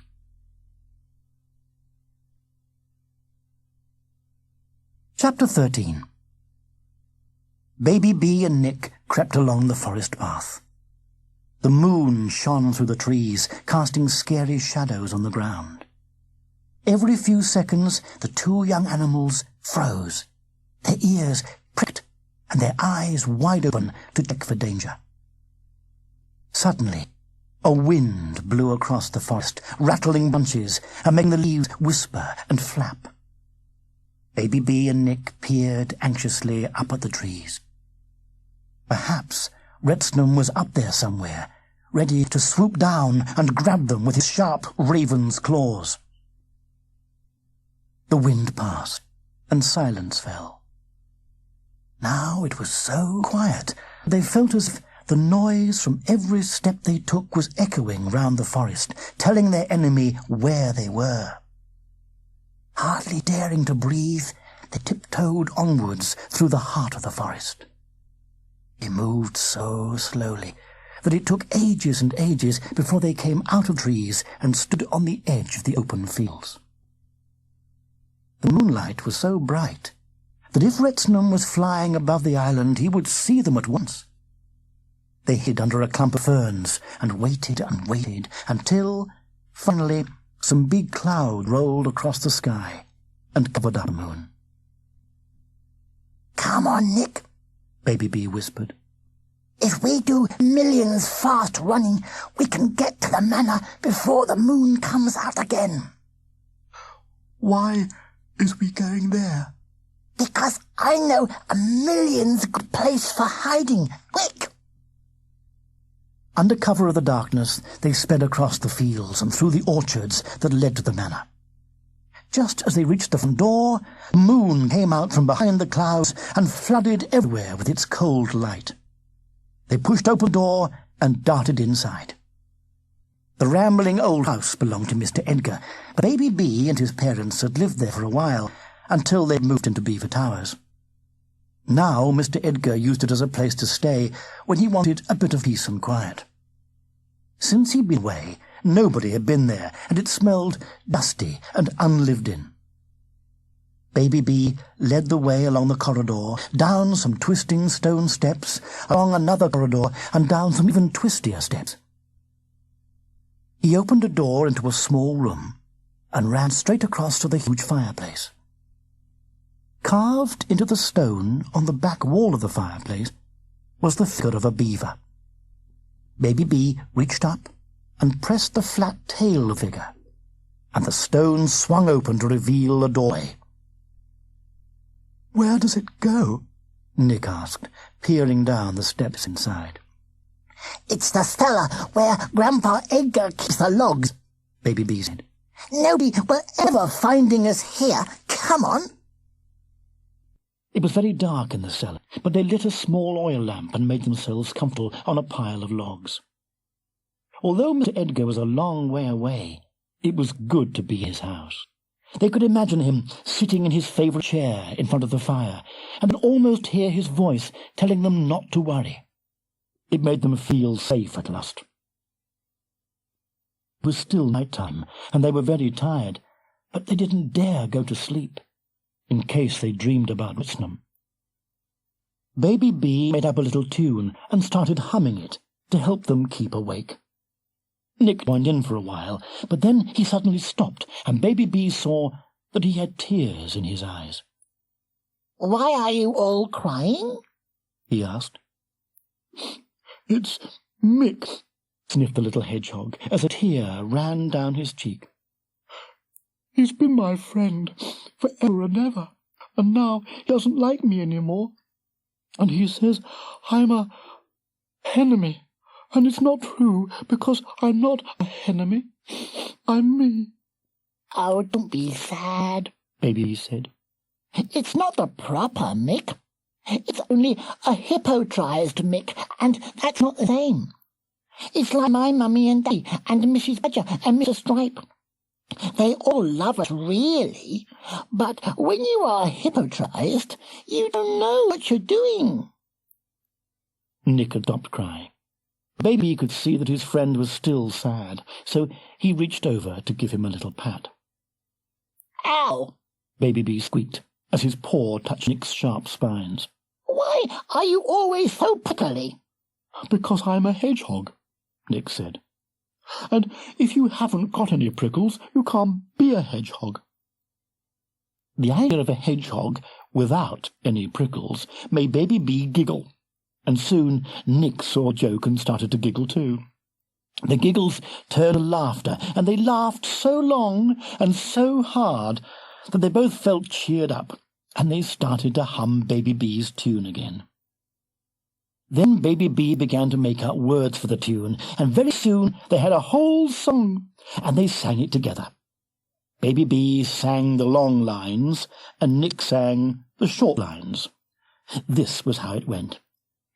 "Nick is a hedgehog who's prickly. It's true.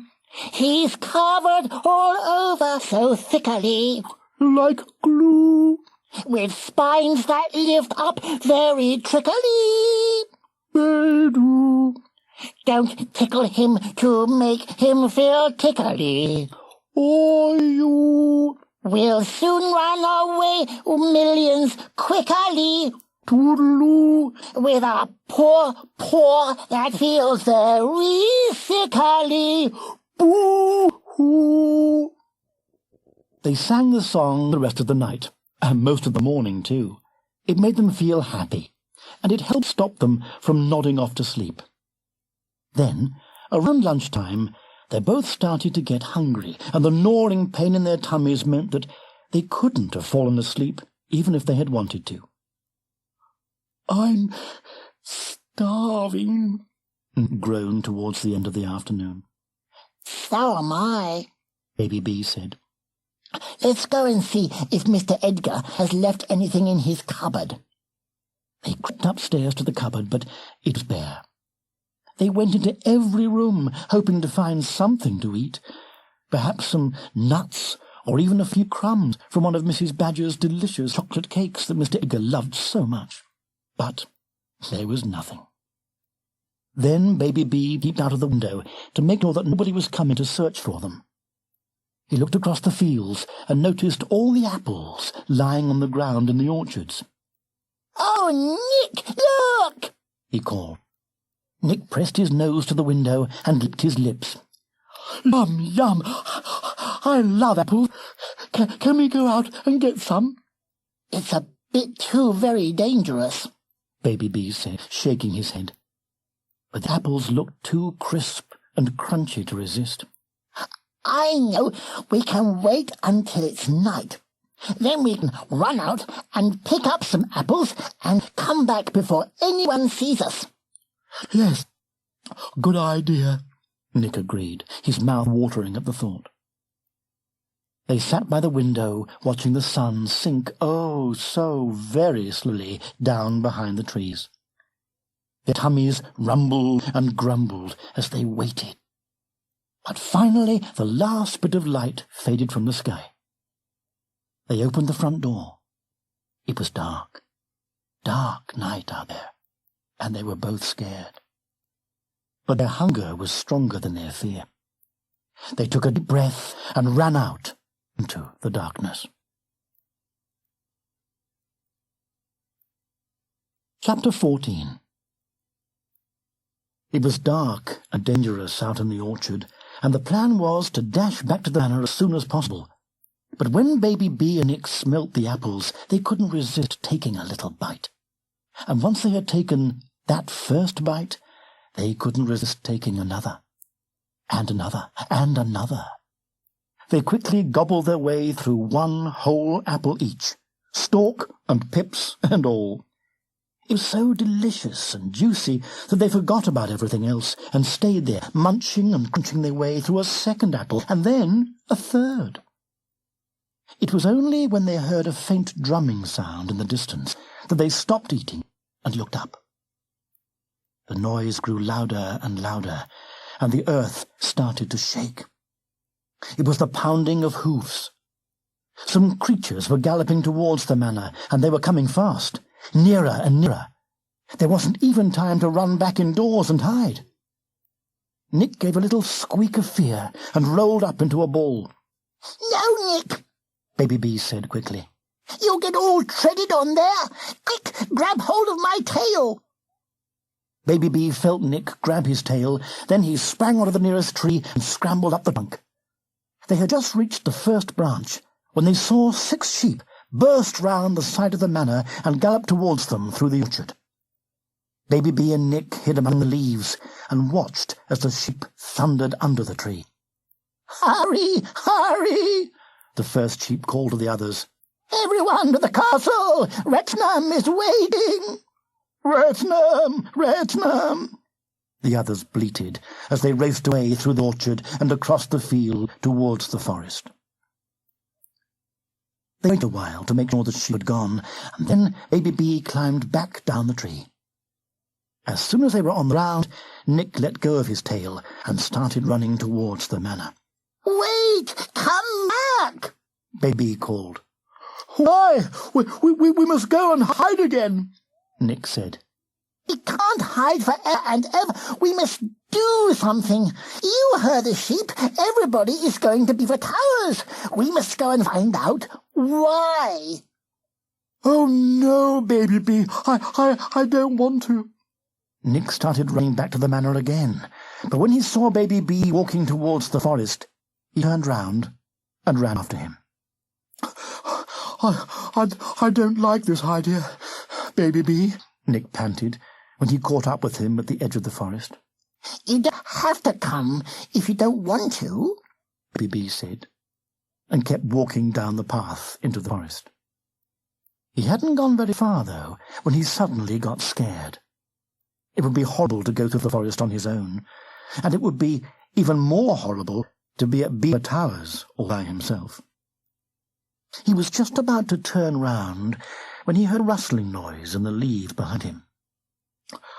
"I'm coming with you," Nick said, taking hold of Baby B's paw. Hooray! Baby B said. "It's best when you've got someone to be with you, isn't it?" Nick said. Yes. Baby said. Yes, it is. The two friends hurried on towards Beaver Towers. Chapter 15. Baby and Nick peered out from their hiding place in some bushes just outside Beaver Towers. Lights were shining from all the windows in the castle, and animals were filing across the drawbridge into the courtyard. Soon everybody was inside, and the drawbridge was empty.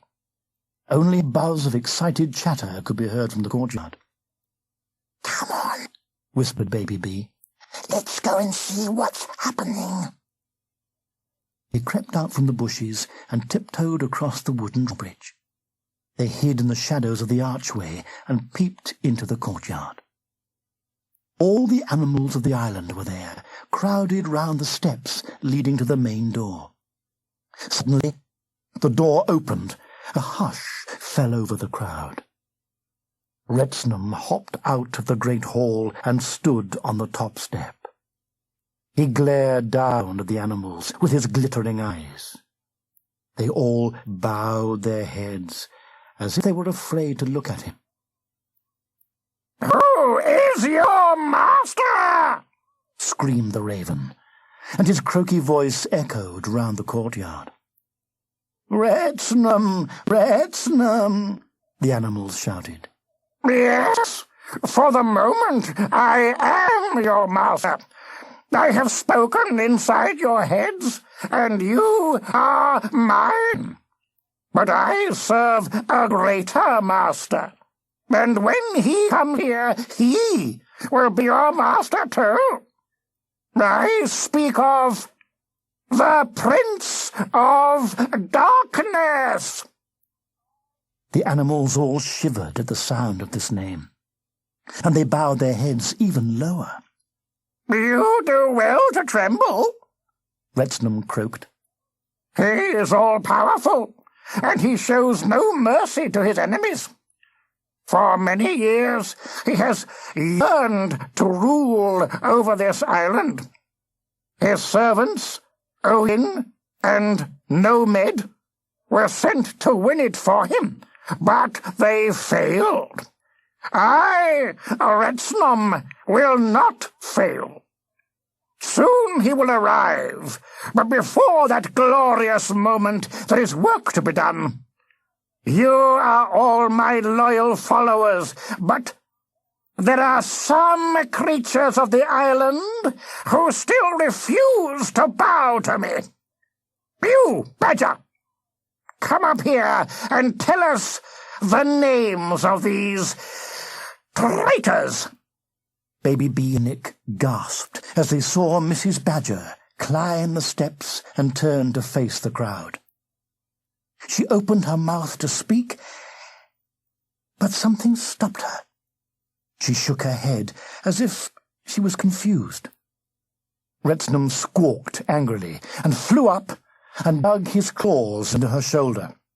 "Speak their names!" he screamed.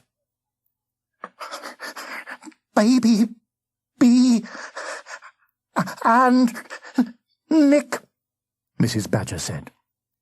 "And what are they, these two creatures?" Retnam demanded. "They are traitors," Mrs. Badger said. She said the words, but tears were filling her eyes, and Baby B and Nick knew that deep down she must still love them. "Yes, traitors!" Retnam shrilled. "They are the ones who killed the trees. They are the ones who cursed the water and made it go bad. They are your enemies, and you must hunt them down. What are their names? Baby B and Nick, the crowd chanted. Baby B and Nick. And what must you do? Retnam demanded. Hunt them down, the crowd howled. Hunt them down. Poor Mrs. Badger was still standing on the top step. She was saying everything that the others were saying, but she was shaking her head, as if she didn't believe it, and tears were running down her cheeks. Retnam saw the tears, flew up again, and pecked her cruelly on the side of her face. The poor badger fell to the ground in pain, and a line of blood trickled across the black and white fur of her cheek. "Oh, Mrs. Badger!" Baby B cried, stepping forward out of the shadows. All the animals were so busy chanting that none of them heard Baby B's cry. None of them except a small rabbit with very sharp ears. Rufus Rabbit. He heard the cry and turned just in time to see Nick rush forward and drag Baby B back into the shadows. At this very moment, Retnam pulled himself up proudly and spread his wings wide to get everyone to be quiet. Silence fell. And in the silence, Rufus Rabbit pointed to the archway. "Baby and Nick, the traitors, there they are," he piped in his high voice. All the animals turned and looked at the archway. For a second, Baby B and Nick were frozen to the spot, but then they spun round and dashed away across the drawbridge.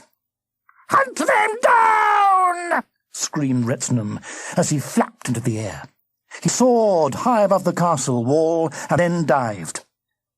Baby B and Nick had just reached the end of the drawbridge when there was a whirring of wings and a flash of black. Retnam landed in front of them, and both skidded to a stop. They could hear the animals running across the drawbridge behind them, but Baby B and Nick looked only at Retnam. His cruel beak was open, and his eyes were glittering with triumph. "I've got you," he hissed. Strong paws grabbed hold of Baby B and Nick from behind, and they were lifted up into the air. "To the dungeons with them!" Retnam croaked.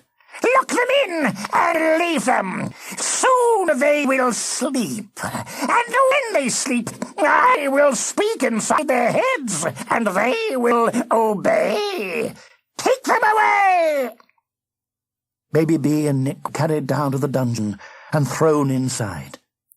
The big iron door was locked, and they were left alone.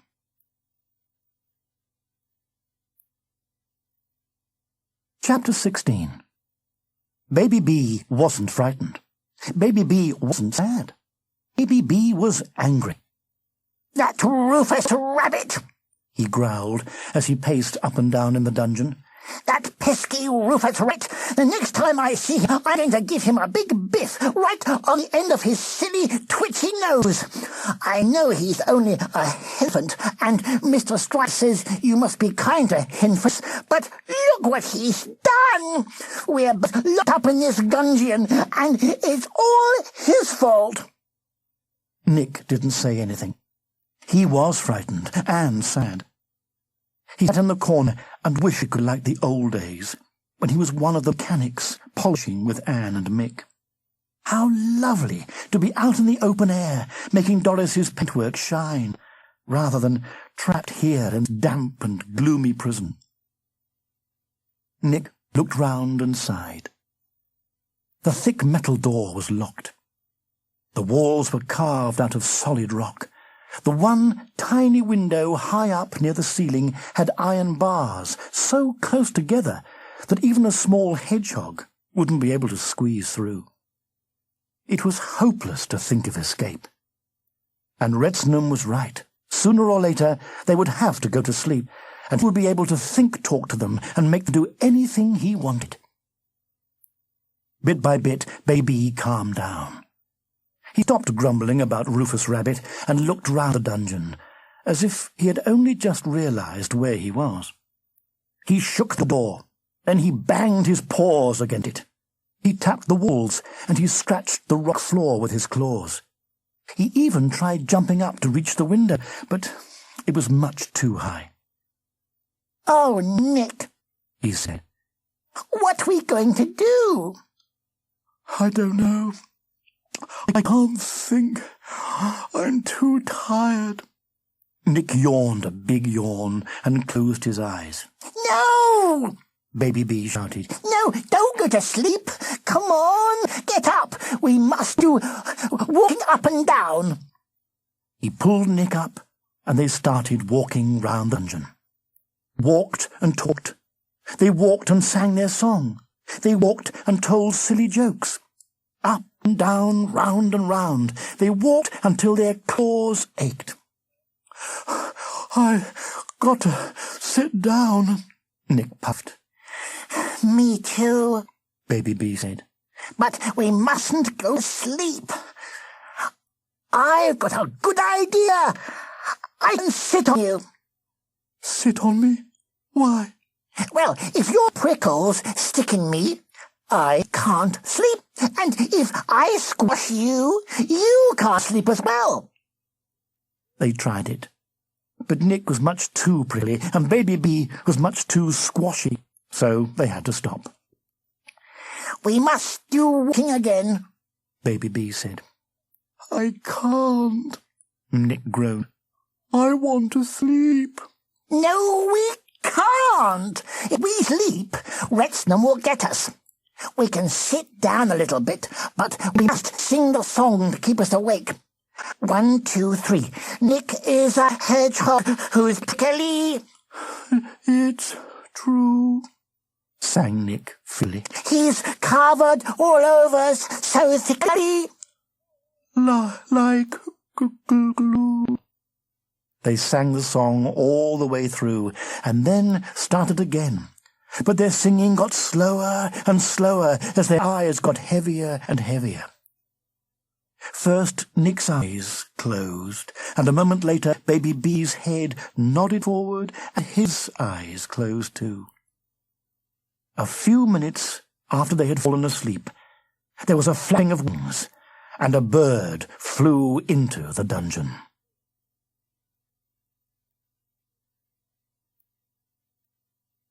Chapter 17. Baby B could hear a voice calling in his ear. "Wake up," the voice was saying. "Leave me alone, Nick. He mumbled. I'm too sleepy." "It's not Nick. Wake up at once, or I'll pick you," said the voice. Baby B felt a sharp nip on his ear, and he jerked awake to find a bird perched on his shoulder. "Sergeant Robin! How did you get here?" "Through the window, of course," chirped the robin. Then he flew down and began gently pecking Nick on his nose.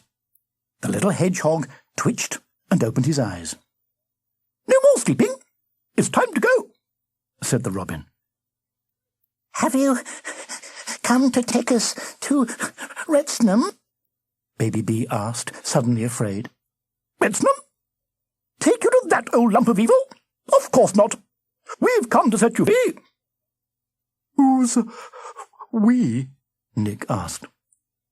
"Me and Anne. She's got a key to the door. She'll be here in a minute." "But why aren't you hippotrized like everybody else?" Baby B asked. "I've been away, visiting friends on another island, and Anne was so busy polishing Doris every night that she was never asleep when Retnam did his think-talking." Then there was a clicking noise as a key turned in the lock. A moment later, the dungeon door swung open, and there was Anne standing on a chair. "I couldn't reach the lock," she explained.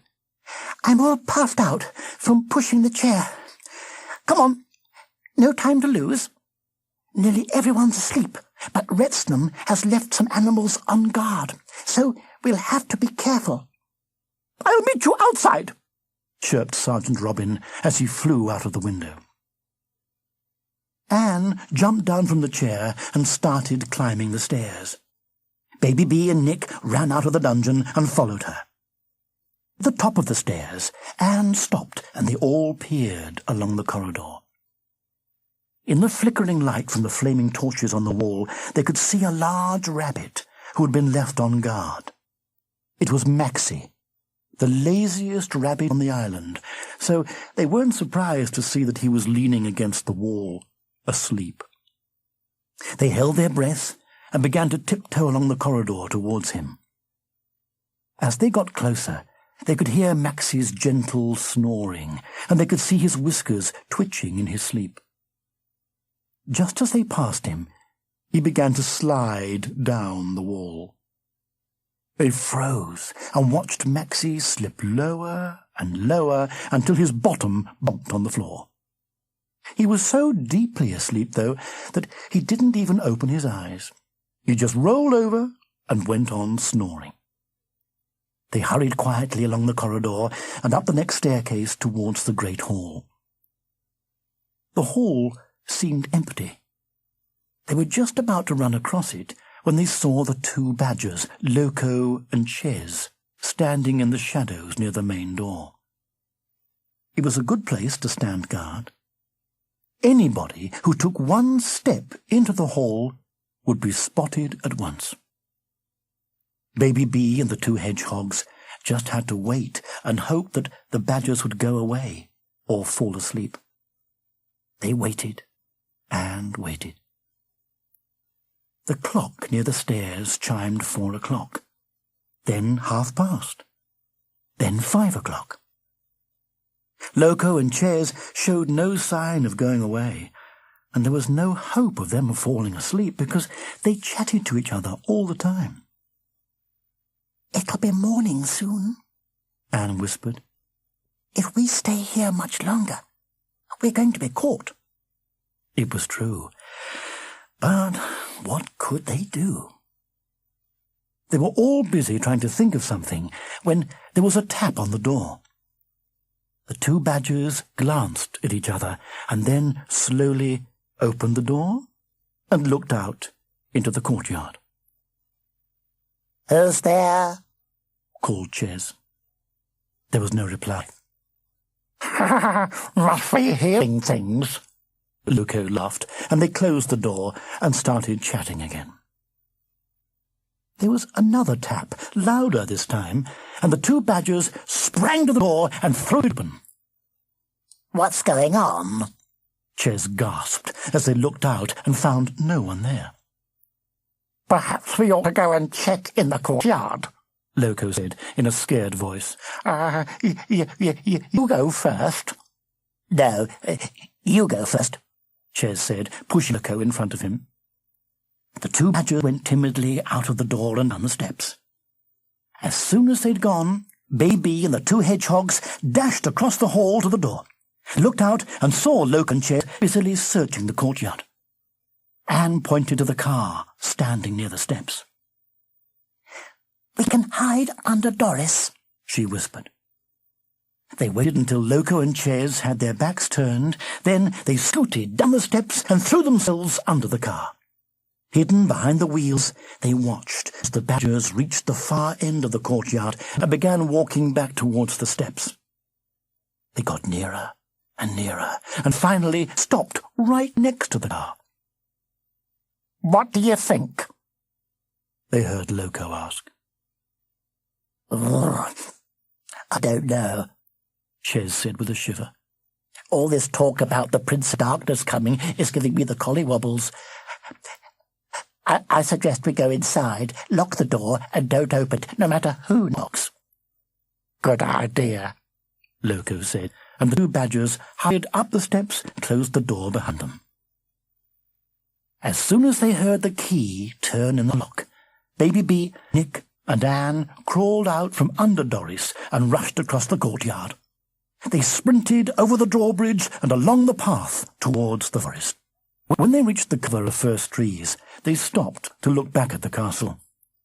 It was dark and silent. No one was following them. "Oh, thank goodness," panted Anne. I thought we would never get out of there. There was a whir of wings, and Sergeant Robin flew down and landed on a branch next to them. You wouldn't have got out of there if I hadn't half broken my beak banging on that door, he said. Oh, Sergeant Robin, you were millions clever. Baby B laughed. Oh, Silly old Loco and Chess was all scared 'cause they think it was the Prince of Darkness. Everybody's scared, Anne explained. because they know that Retnam has sent a message to that wicked prince. He's expected to arrive later today, and we've got to find a way to stop him, or Beaver Towers will be lost forever. First of all, though, it's nearly daylight, and we need somewhere to hide. Any ideas? We know a millions good places, don't we, Nick? Follow us! Baby said. They set off through the forest, and by the time they got to the manor, the sun was beginning to rise. They had just made it in time. They hurried down the stairs and locked themselves in the safety of the secret cellar.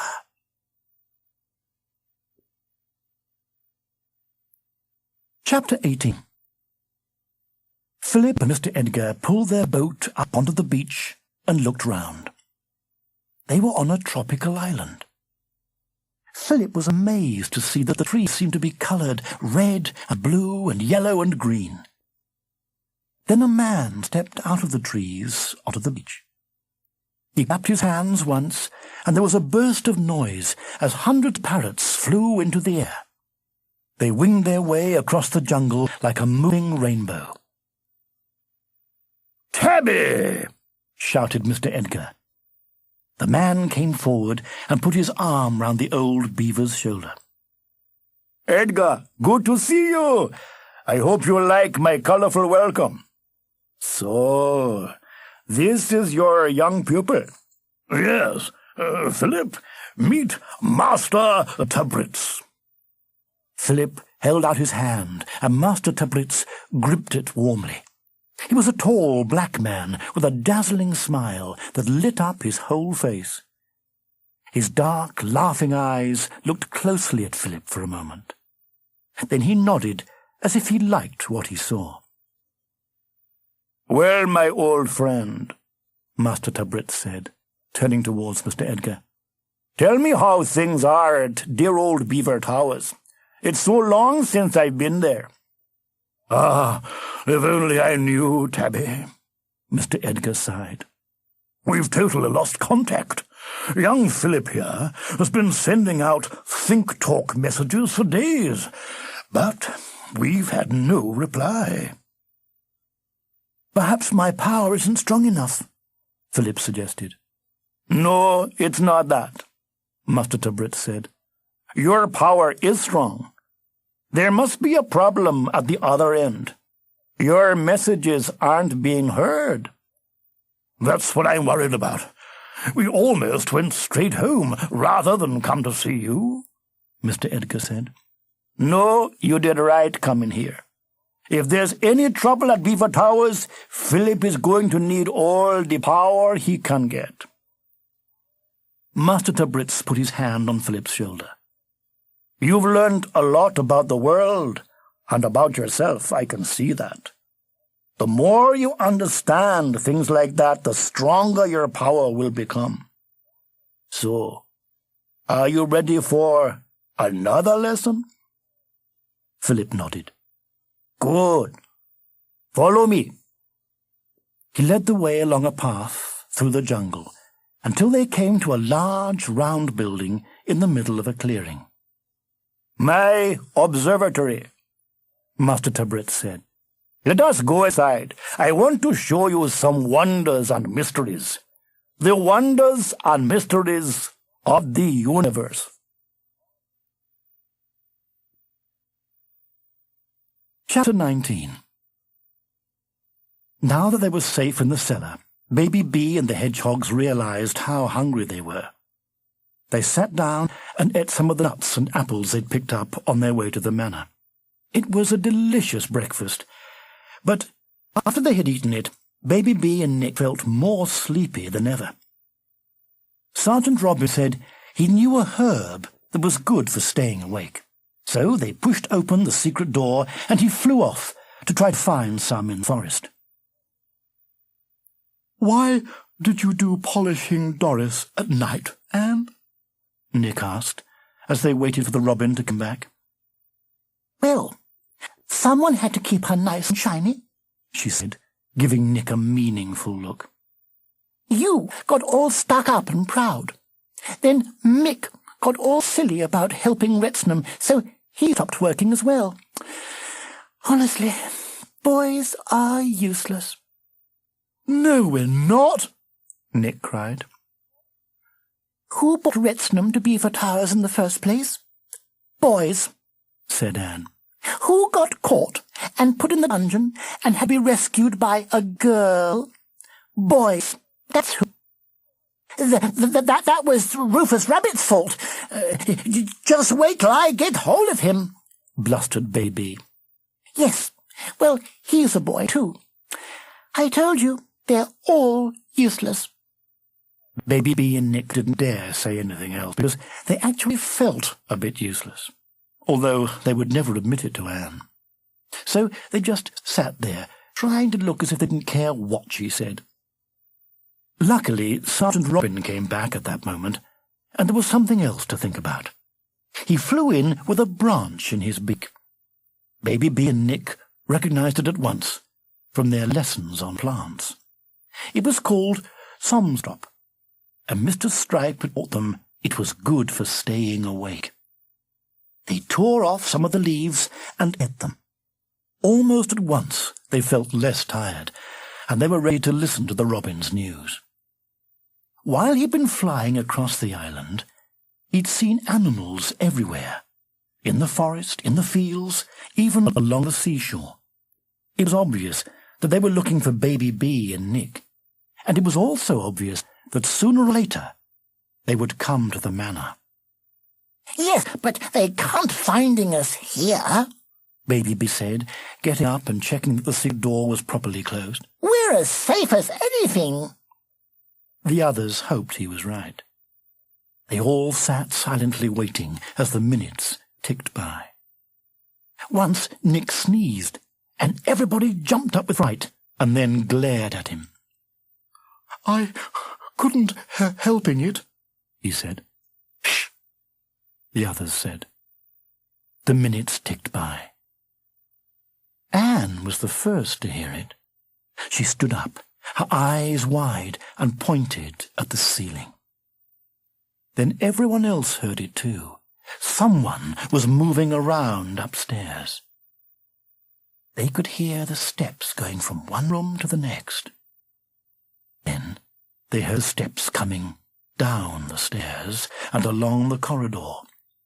They heard someone come into the room and walk across to the fireplace. There was a sniffing noise. Then a long silence. Then the sniffing noise came again. Someone had caught their scent. There was the sound of more steps, and someone else came into the room. "Come on, this room is empty," bleated a voice. It was one of the sheep. "No, come across here near the fireplace," bleated the first sheep. "I'm sure I can smell something." They heard the other sheep come across the room. They heard him take a big sniff. They held their breath. There was a big sneeze. "There's just dust and ashes," bleated the other sheep. "It's making me sneeze. Come on, let's go. Everyone's waiting for us outside." "Oh, all right," bleated the first sheep. Their hoof steps went up the stairs and across the floor above. There was silence in the house. "I think they've gone," Anne whispered after a while. "I'll go and check," Sergeant Robin said. They pushed the secret door open and the robin flew out. A minute later he was back with the news that the house was empty and that the sheep had gone off towards the sea. "Well," said Anne, Before anyone comes here again, you'd better talk to Mr. Edgar and ask him what to do about the Prince of Darkness. Baby B and Nick had both been dreading this moment, and neither of them knew what to say. Baby B nodded at Nick to start, but the little hedgehog shook his head and pointed at Baby B. Somebody had to explain, so finally Baby B took a big gulp and began to tell the whole story about the silly tricks he'd played, and how the think-talking had become weaker and weaker until it had stopped completely. Baby B had expected Anne to go on about how useless he was, but when he finished, she simply sighed and said, "Oh, well, I'll have to help you. Perhaps the three of us will be strong enough to get through." "But you can't do think-talking," Nick said. "I think I can," Anne replied calmly. "It only started a few nights ago while I was polishing Doris, and I can't control it very well, but, well, let's see if I can do it now." Anne closed her eyes and wrinkled up her nose as she concentrated. Baby B and Nick both jumped into the air as a picture of a car and the word Doris exploded inside their heads. "Oh, you must think-talk quieter than that," Nick groaned, shaking his head. "You almost blew my prickles off." "There you are. I knew I could do it." Anne smiled. "You can! Yippee!" Baby B shouted with joy. "Quick, let's hold paws and see if we can talk to Grandpa Edgar and Flip-Hip. Oh, wouldn't it be millions good if we could?" The three of them stood in a circle and held paws. Sergeant Robin perched on the logs and watched as they closed their eyes and concentrated. At first, nothing happened. Then, suddenly, all three of them heard a whooshing sound, and then a cry of surprise. There was a moment's silence. Then Mr. Edgar's voice came inside their heads. "Drat me! What on earth was that?" they heard Mr. Edgar say. Then there was a chuckle. "By Jove, I can't see you, and you're very faint, but I'd know those think voices anywhere. It's Baby B and Nick. And about time, you young scamps. I've been as worried as a snowman in a heat wave about you." Mr. Edgar laughed again. Then there was a pause. "Wait a bit," he said. "There's someone else there, too." "Well, blow me down. Is that Anne?" "Yes," said Anne shyly. Bravo, lass. You can think-talk. I bet you've been working hard on Doris, eh? Keeping going on your own, doing your duty without thinking about a reward. That's the ticket. So, you've learned it because you've earned it. Topping, absolutely topping. Now then, enough chitter-chatter from me. I want to hear what you've got to say. So, they told him. Chapter 20. 1 minute, Philip had been in Master Tabritz's observatory looking up at the stars through a telescope, and now he was floating in space, looking down at the earth. It had all started when Philip had been slowly moving the telescope across the sky. The stars were scattered so thickly that they looked like a glowing cloud of dust against the blackness of space. "There are so many," he had gasped. "Yes, so many," Master Tabritz had chuckled. "Many, many millions, and yet they all add up to one." "What do you mean?" Philip had asked. "One universe. You can see it as millions of stars and planets and moons, or you can see it as one universe. It's the same with everything. When you look at the sea, are you looking at millions of drops of water, or at one sea? When you look at a drop of water, are you looking at millions of atoms of hydrogen and oxygen, or at one drop of water? When you look at the earth, do you see many countries, or one planet? All of these things are both many and one at the same time. It just depends on how you see it. Look. On that word, look, Philip had found himself up here looking down at the beautiful blue and white planet where he lived. And it was true. From up here, it was impossible to see cities or countries or continents or the different seas and oceans. From up here, it was one planet. Master Tabritz's voice was still echoing in his head with that word. Look! And now he was rushing back towards the earth at an incredible speed. The planet was growing larger and larger. Already he could make out the continents set in the blue of the oceans. There was Africa, and there was Europe. Now he could even see the shape of different countries. Italy, Spain, France. He had seen the one. Now he was seeing the many. As he shot closer and closer to the earth, an enormous curl of cloud billowed up to meet him. And now he was in the cloud, lost in a grey mist made up of many droplets of water. Master Tabritz's voice still echoed. Look! And as Philip looked, the droplets were merging and melting together to make larger droplets that started to fall as rain. And he was falling with the rain. He was inside a drop of rain, looking out through the liquid walls as it tumbled down from an enormous height.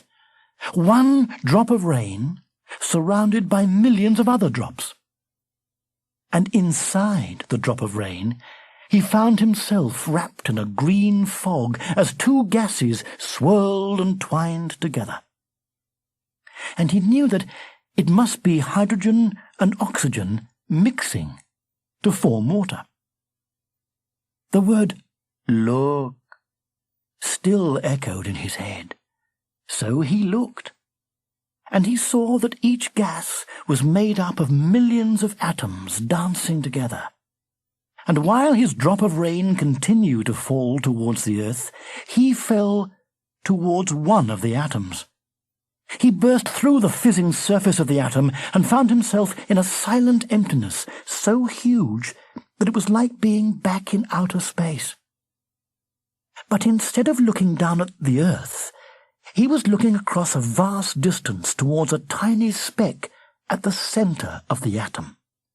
A speck of energy that crackled and sparkled and dazzled like the sun. At the heart of the speck was nothing. And from this nothing, the crackling and the sparkling and the dazzling flashed into being. And he stayed there a long time, watching the miracle happen. The miracle of creation, as nothing became something. Then he felt himself rising again, being drawn back out of the atom, back through the fizzing surface and into the green fog of the gases. Then the green swirl of the gases parted, and he was looking out of the clear, watery walls of the raindrop again. One of the millions of raindrops falling towards the earth. And he could see where his raindrop and all the others around him were heading. The sea lay below them. Look, echoed Master Tabritz's voice. There was a hiss, and his raindrop hit the surface of the sea. And as the hiss faded away, he felt the smooth, round walls of the raindrop melt. The water rushed out, and the sea rushed in, and then there was no difference. He was a drop of water, and he was the sea. He was one of the many, and he was part of the one. And he moved in one place far out at sea, yet he was also the wave that curled and crashed against the land hundreds of miles away. Then a voice was calling to him. Not Master Tabritz's voice, Mr. Edgar's voice. "Philip, come back! Philip, come back!" it called. He opened his eyes, and he was back in the observatory. Master Tabritz was standing by the telescope, and Mr. Edgar was walking up and down with a worried look on his old grey face.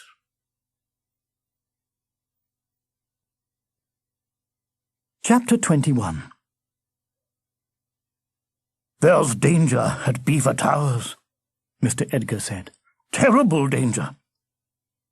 Philip felt his heart beating faster and faster as Mr. Edgar told him what Baby B and the others had managed to say before their think-talking had faded away. The poor young scamps were so scared that they were all think-talking at once, and their signal was getting weaker every second. I had a hell time trying to make sense of it all. They kept going on about some bird who was hypnotized all the animals on the island.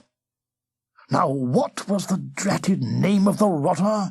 Ah, yes, Retnam. That's it. Retnam?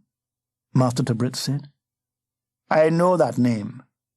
He's one of the helpers of the Prince of Darkness. But Retnam isn't a bird. Change the letters of his name around, and you'll soon see what he really is. A monster. A huge, horrible, slimy, slug-like monster. He must be in disguise. Well, whatever he is, he's got Beaver Towers in his power, said Mr. Edgar.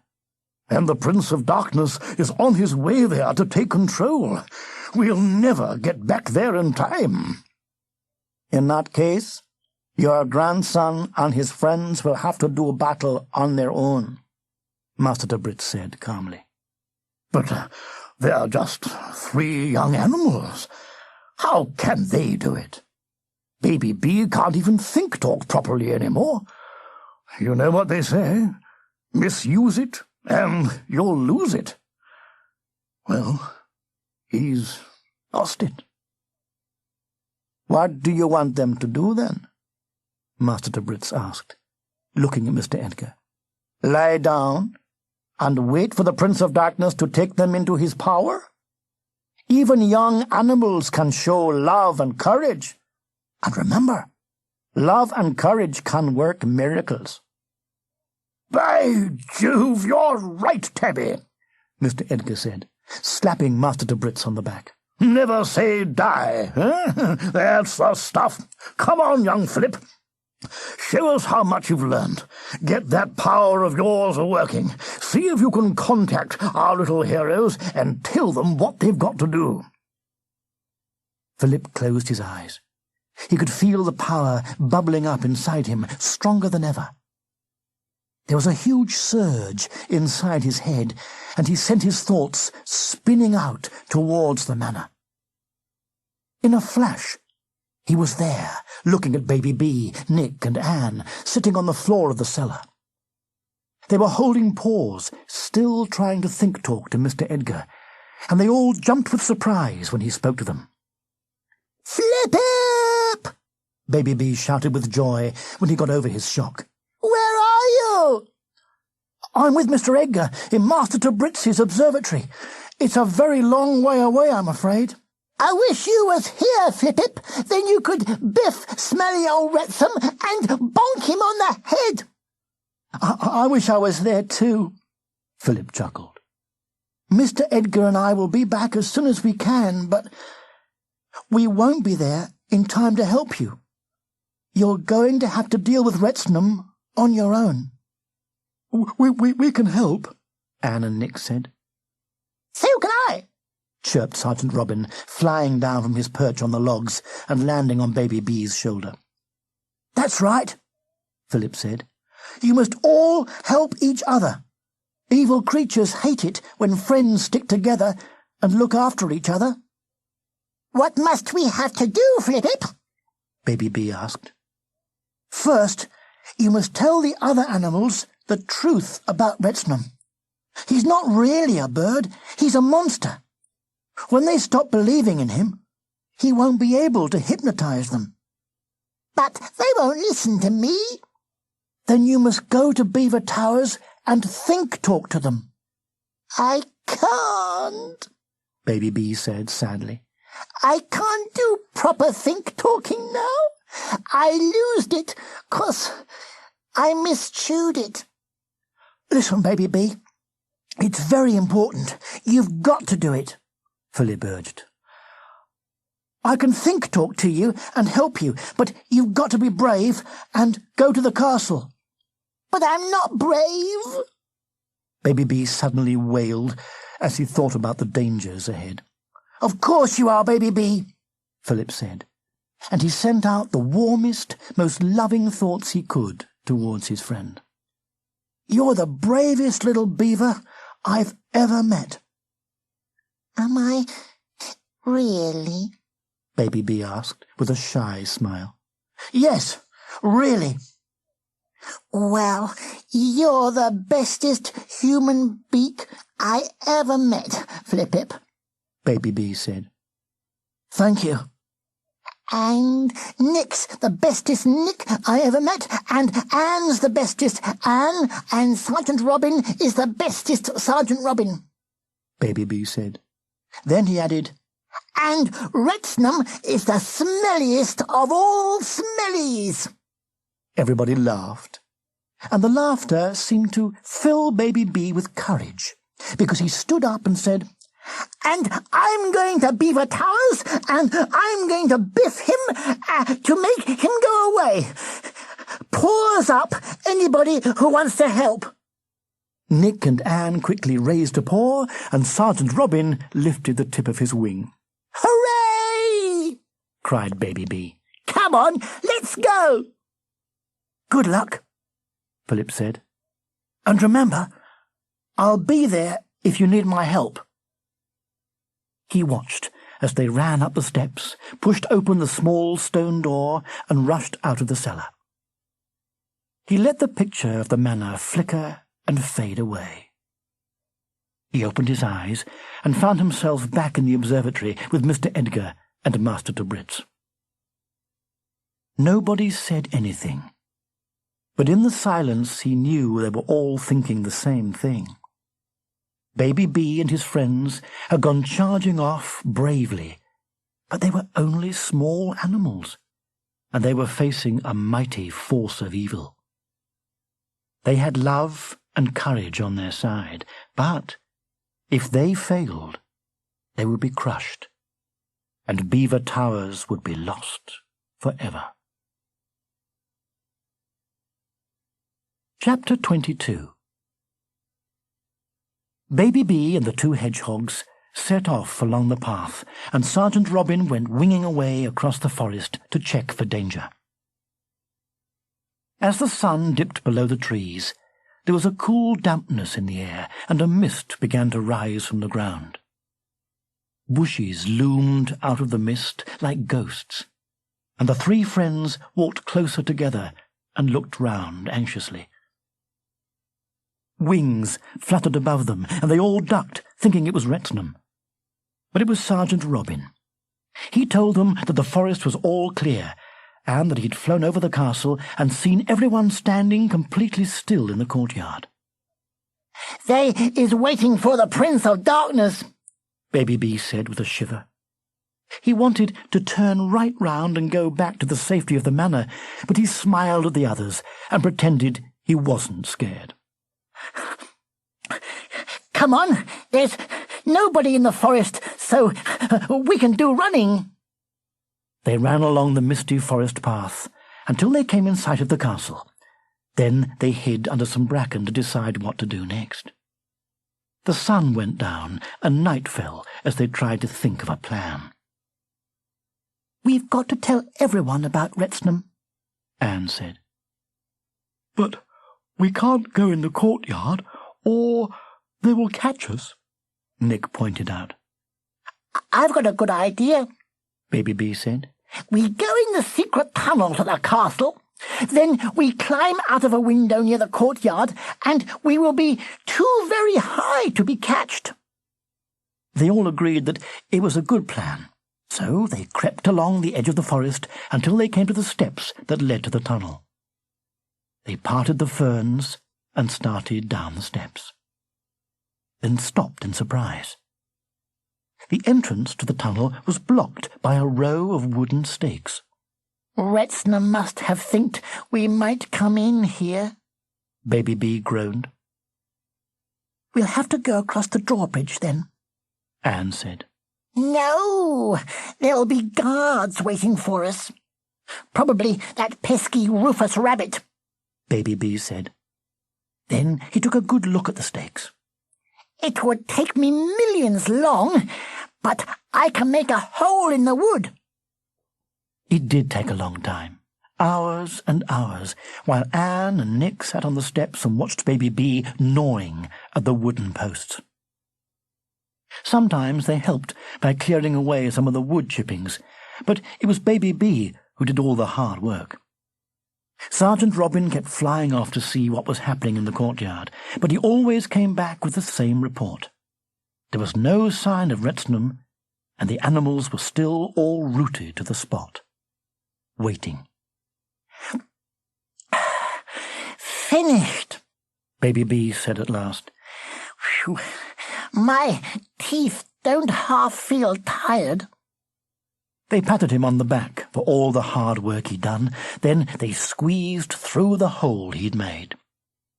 It was so dark in the tunnel that Sergeant Robin couldn't fly, so he perched on Baby B's shoulder.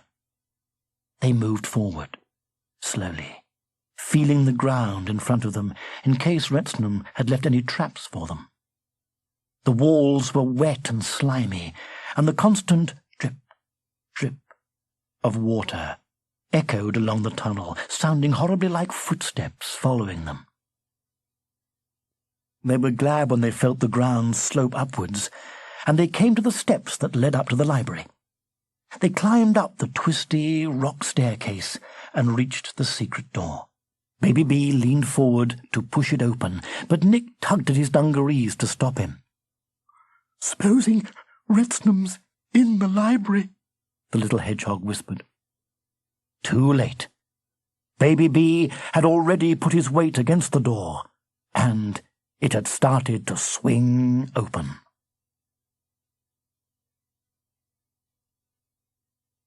Chapter 23. The library was empty. They dashed across the room to the other door and peered up and down the corridor.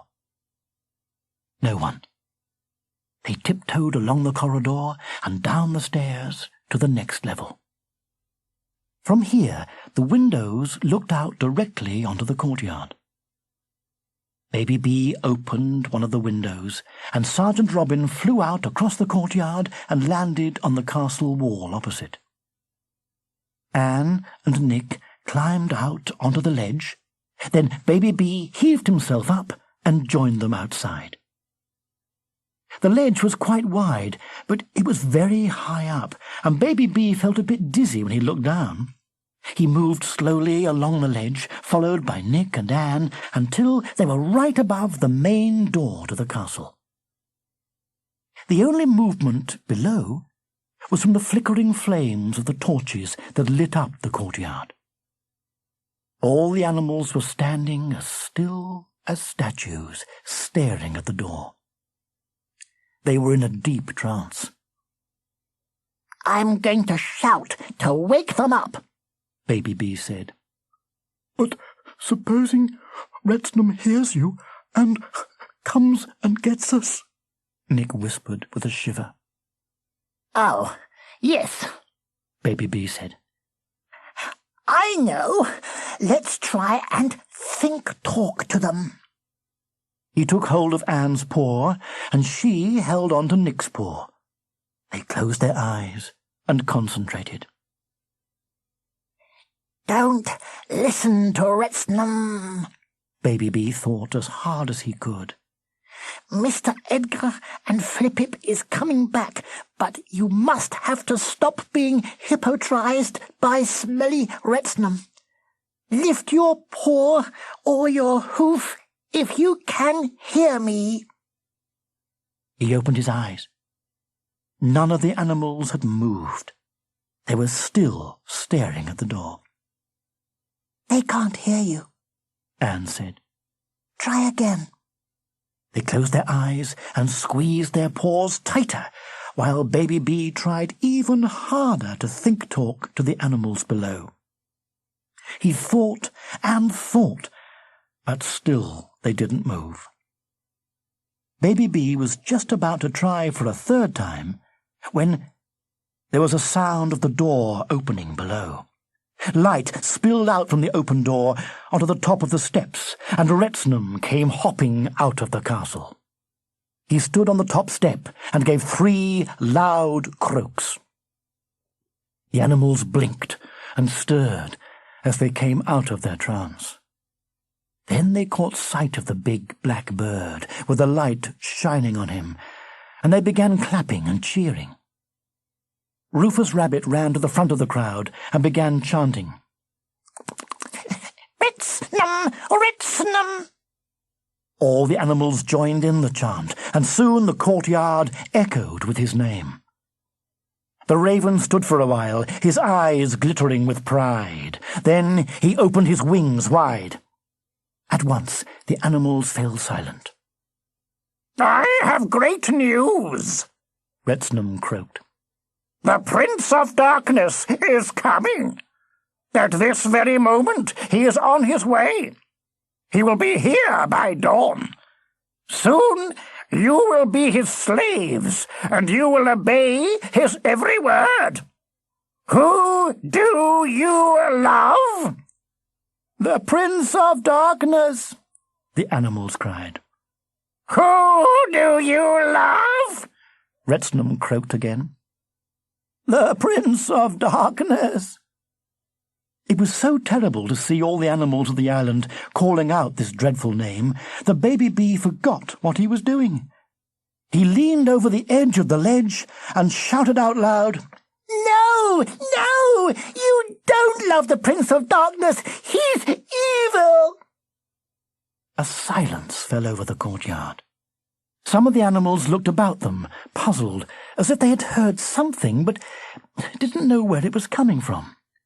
I'm up here, Baby Bee shouted again. It's me, Baby Bee. Don't listen to Retnam. He's your enemy. There was a gasp from the animals, and they all looked up. None of them seemed to know what to do. Then Rufus Rabbit ran up the steps shouting, The traitors! It's the traitors!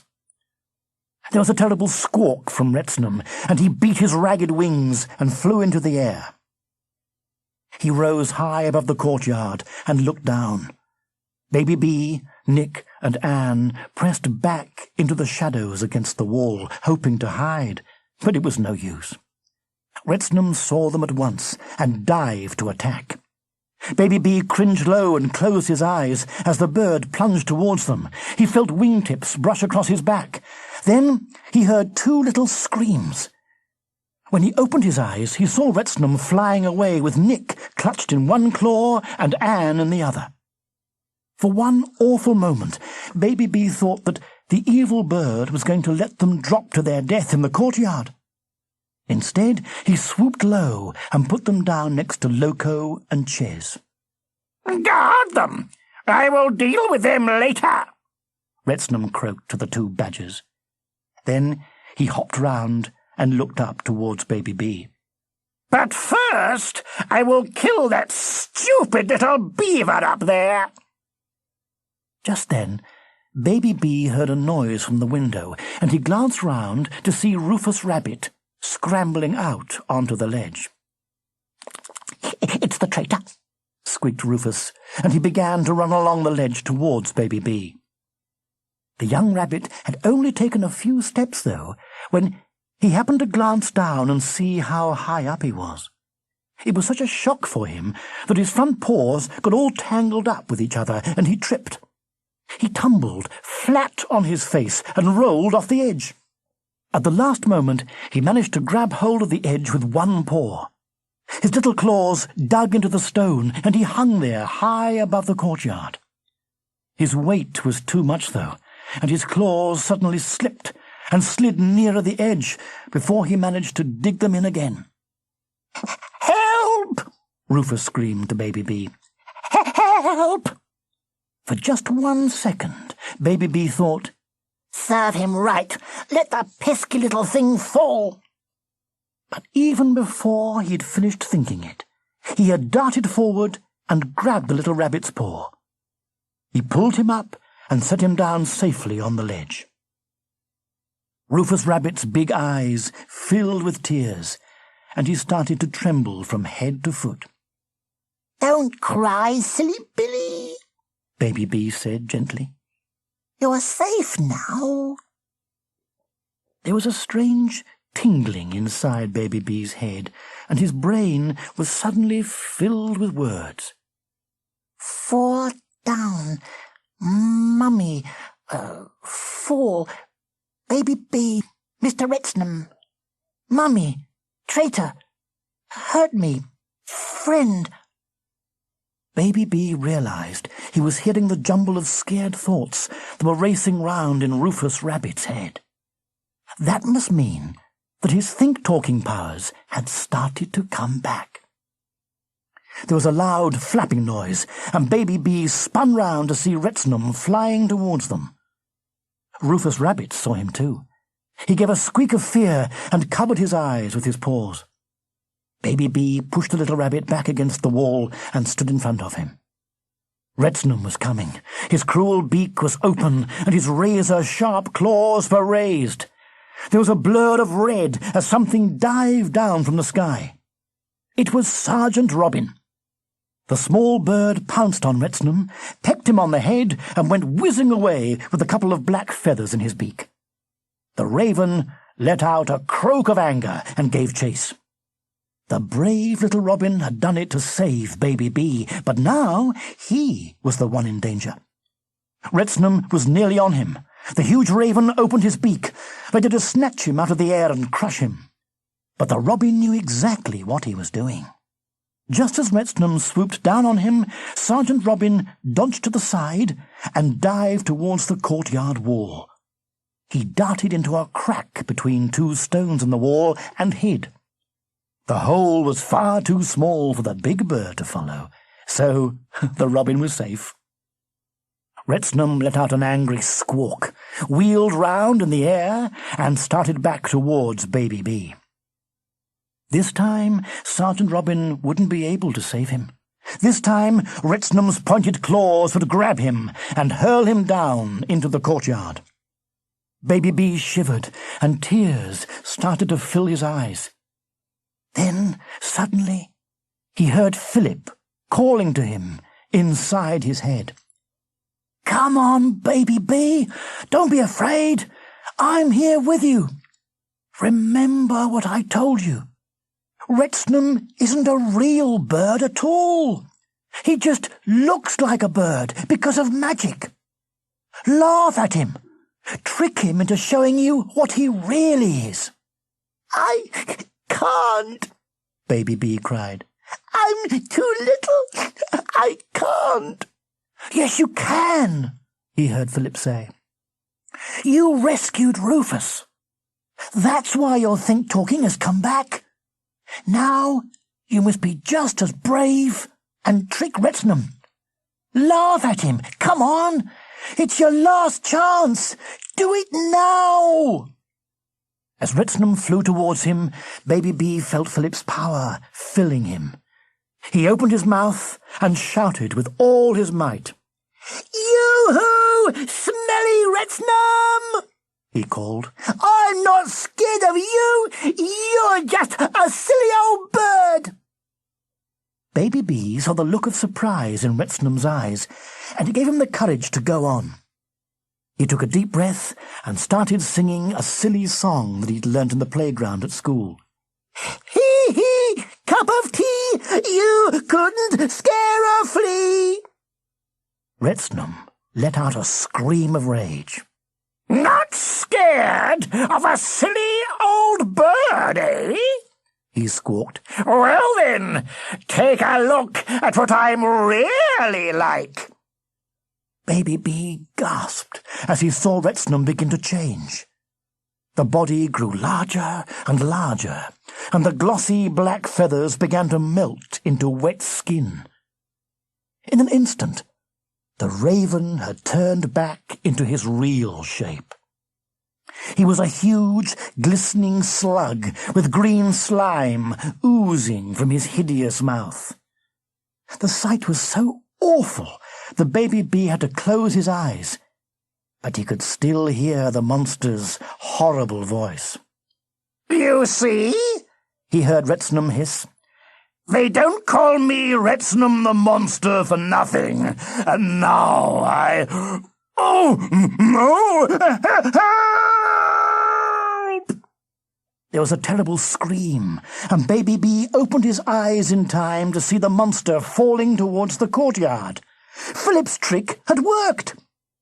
Without his bird disguise to keep him in the air, Retnam was crashing back to the earth. There was a dreadful squelching sound as Retnam hit the ground and his flabby body split open. He twitched once, then lay still. He was dead.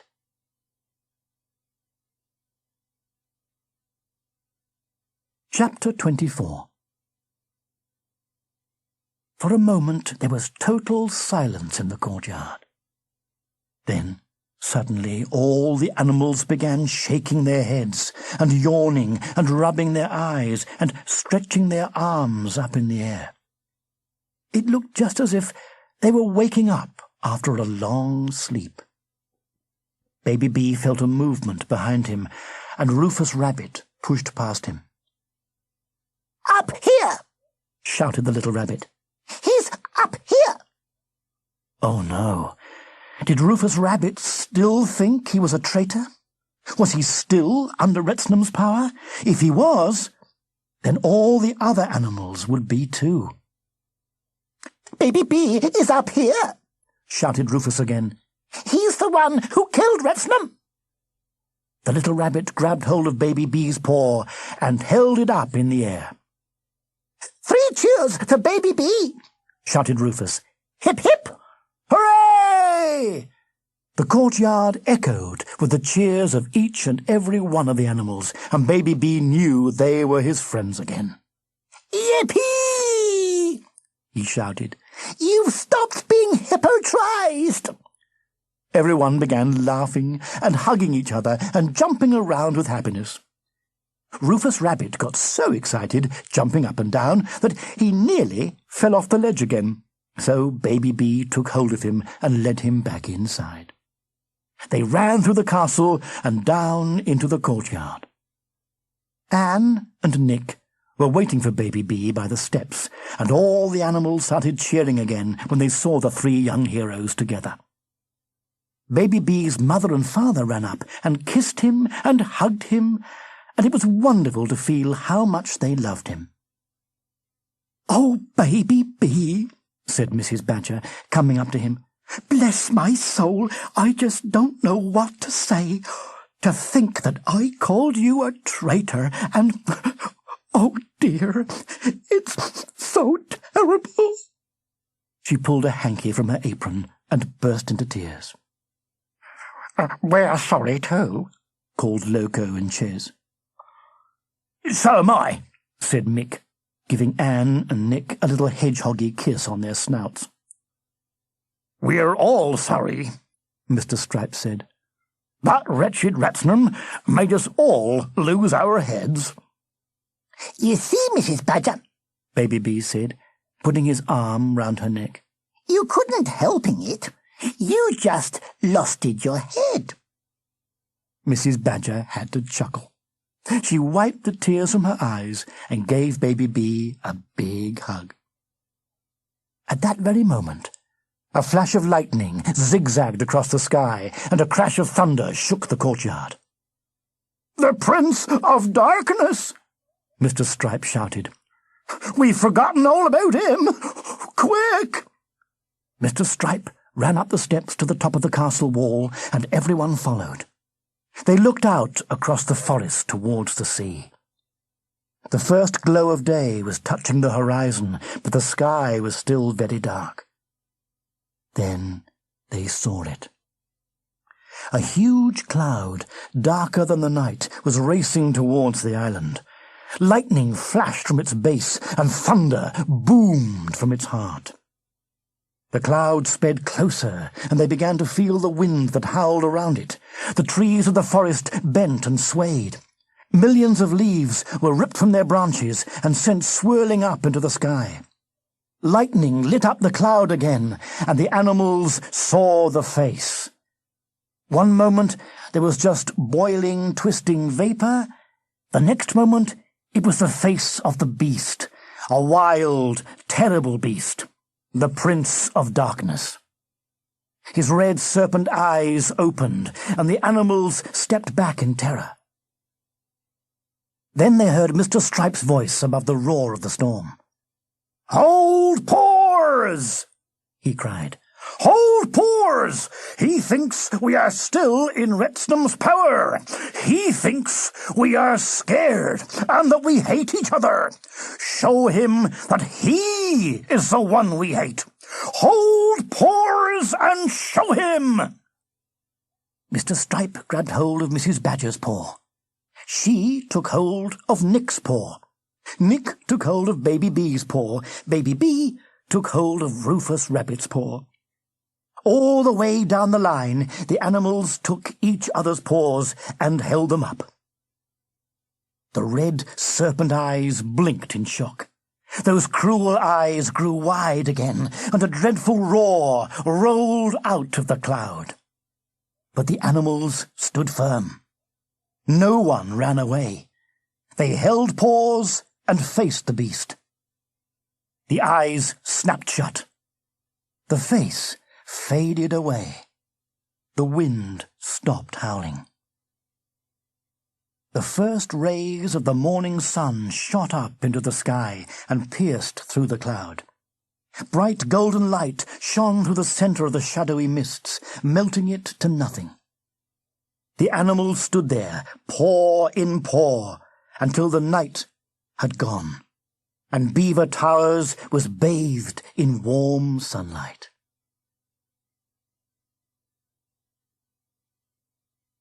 Chapter 25. 2 weeks later, Baby B set out from Beaver Towers for a walk. The air was cool and crisp. Winter was coming. There was already snow on the top of the tallest mountain. Soon there would be all the fun of snowballs and sliding and telling stories round the fire at night. He strolled through the forest. The trees were bare since the storm, but they were all healthy, even the ones that Retnam had made ill. He stopped at the first stream he came to and took a sip of the water. Sweet and clean again, like the water in the wells. The bubbling stream looked so inviting that Baby B couldn't resist dipping his paws in it. Then it seemed like a good idea to see how big a splash he could make by slapping the water with his tail. It was a very big splash indeed. In fact, it was so big that the legs of his dungarees were soaking wet. After that, there didn't seem much point in trying to stay dry, so he jumped straight into the stream and started swimming. The stream led to the busy river, and the river flowed right out to the sea, so he kept on swimming until he came to the salty waves. He swam along the shore, racing with shoals of fish and surfing in the waves. Then he ran ashore and started to search for treasure in the sand. When he couldn't stuff any more coloured pebbles and shells into the bulging pockets of his dungarees, he sat down on a rock and watched the waves. He was still watching them an hour later, when he saw a sail in the distance. He stood up to get a better view. The little boat was skimming fast across the waves, and as it got closer, Baby B let out a big shout of joy. "Grandpa! Flip-ip!" Mr. Edgar and Philip stood up and waved. Then, as soon as the boat glided gently onto the sand, they jumped ashore and took turns in hugging the little beaver. "Drat me, you're a sight for sore eyes, you little scamp," Mr. Edgar said. "Now, tell us what's been going on here while we've been away."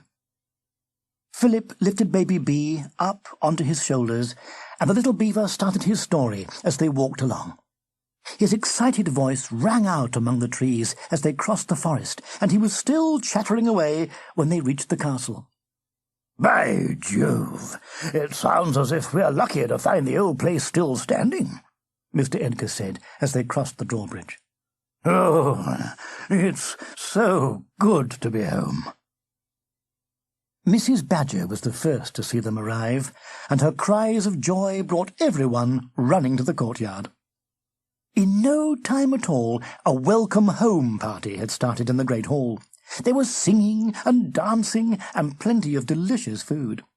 And everybody laughed and had such good fun that the party was still going on when night-time came. Baby B was allowed to stay up late, but his eyes got sleepier and sleepier, and at last he asked Philip to take him upstairs to bed. He undressed quickly and popped under the covers, and Philip sat on the bed and read to him. They had just finished the story when Mr. Edgar came into the room. He kissed Baby B on the top of his head and made sure he was well tucked up. "Well, you young rascal," Mr. Edgar said, "you certainly got yourself in a bit of a pickle, didn't you? But all's well that ends well." "Grandpa," Baby B said. "What is it, lad?" "is you and Flip-ip going away again?" "Got no plans to leave, no," Mr. Edgar said. "Our mission was a success, and young Philip has learned enough for the moment." "Good," Baby B said. "I like it bestest when you are the ones who have to be growed up and responsible. I just want to be Baby B like before." "Had a few too many adventures for the moment, have you?" Mr. Edgar said, stroking his grandson's cheek. Baby B nodded. "Well, don't worry your noddle. You're quite safe. Philip and I can look after things now." Baby B smiled and snuggled down to sleep. Mr. Edgar and Philip got up and went to the door. "You've left my light on," Baby B called. "I thought you might want it," Philip said. "Crumbs, Flip-ip," Baby B said, sitting up in bed. "I'm not a hinfant." He leaned over, blew out the nightlight, and then snuggled back down under the covers. "Night-night, young'un," Mr. Edgar said, going out of the door. "Night, Grandpa." "Night, Flip-ip." "Night, Baby B," said Philip. "Sleep tight." "I will," Baby B said sleepily. And he did. That was Beaver Towers, The Dark Dream by Nigel Hinton. Read by Nigel Lambert. We do hope you've enjoyed listening to this Chivers children's audiobook. For details of other Chivers recordings, please contact us, and we will be delighted to send you a catalogue listing all our titles, as well as information about our most recent releases. Our telephone number and address can be found on the box cover or catalogue.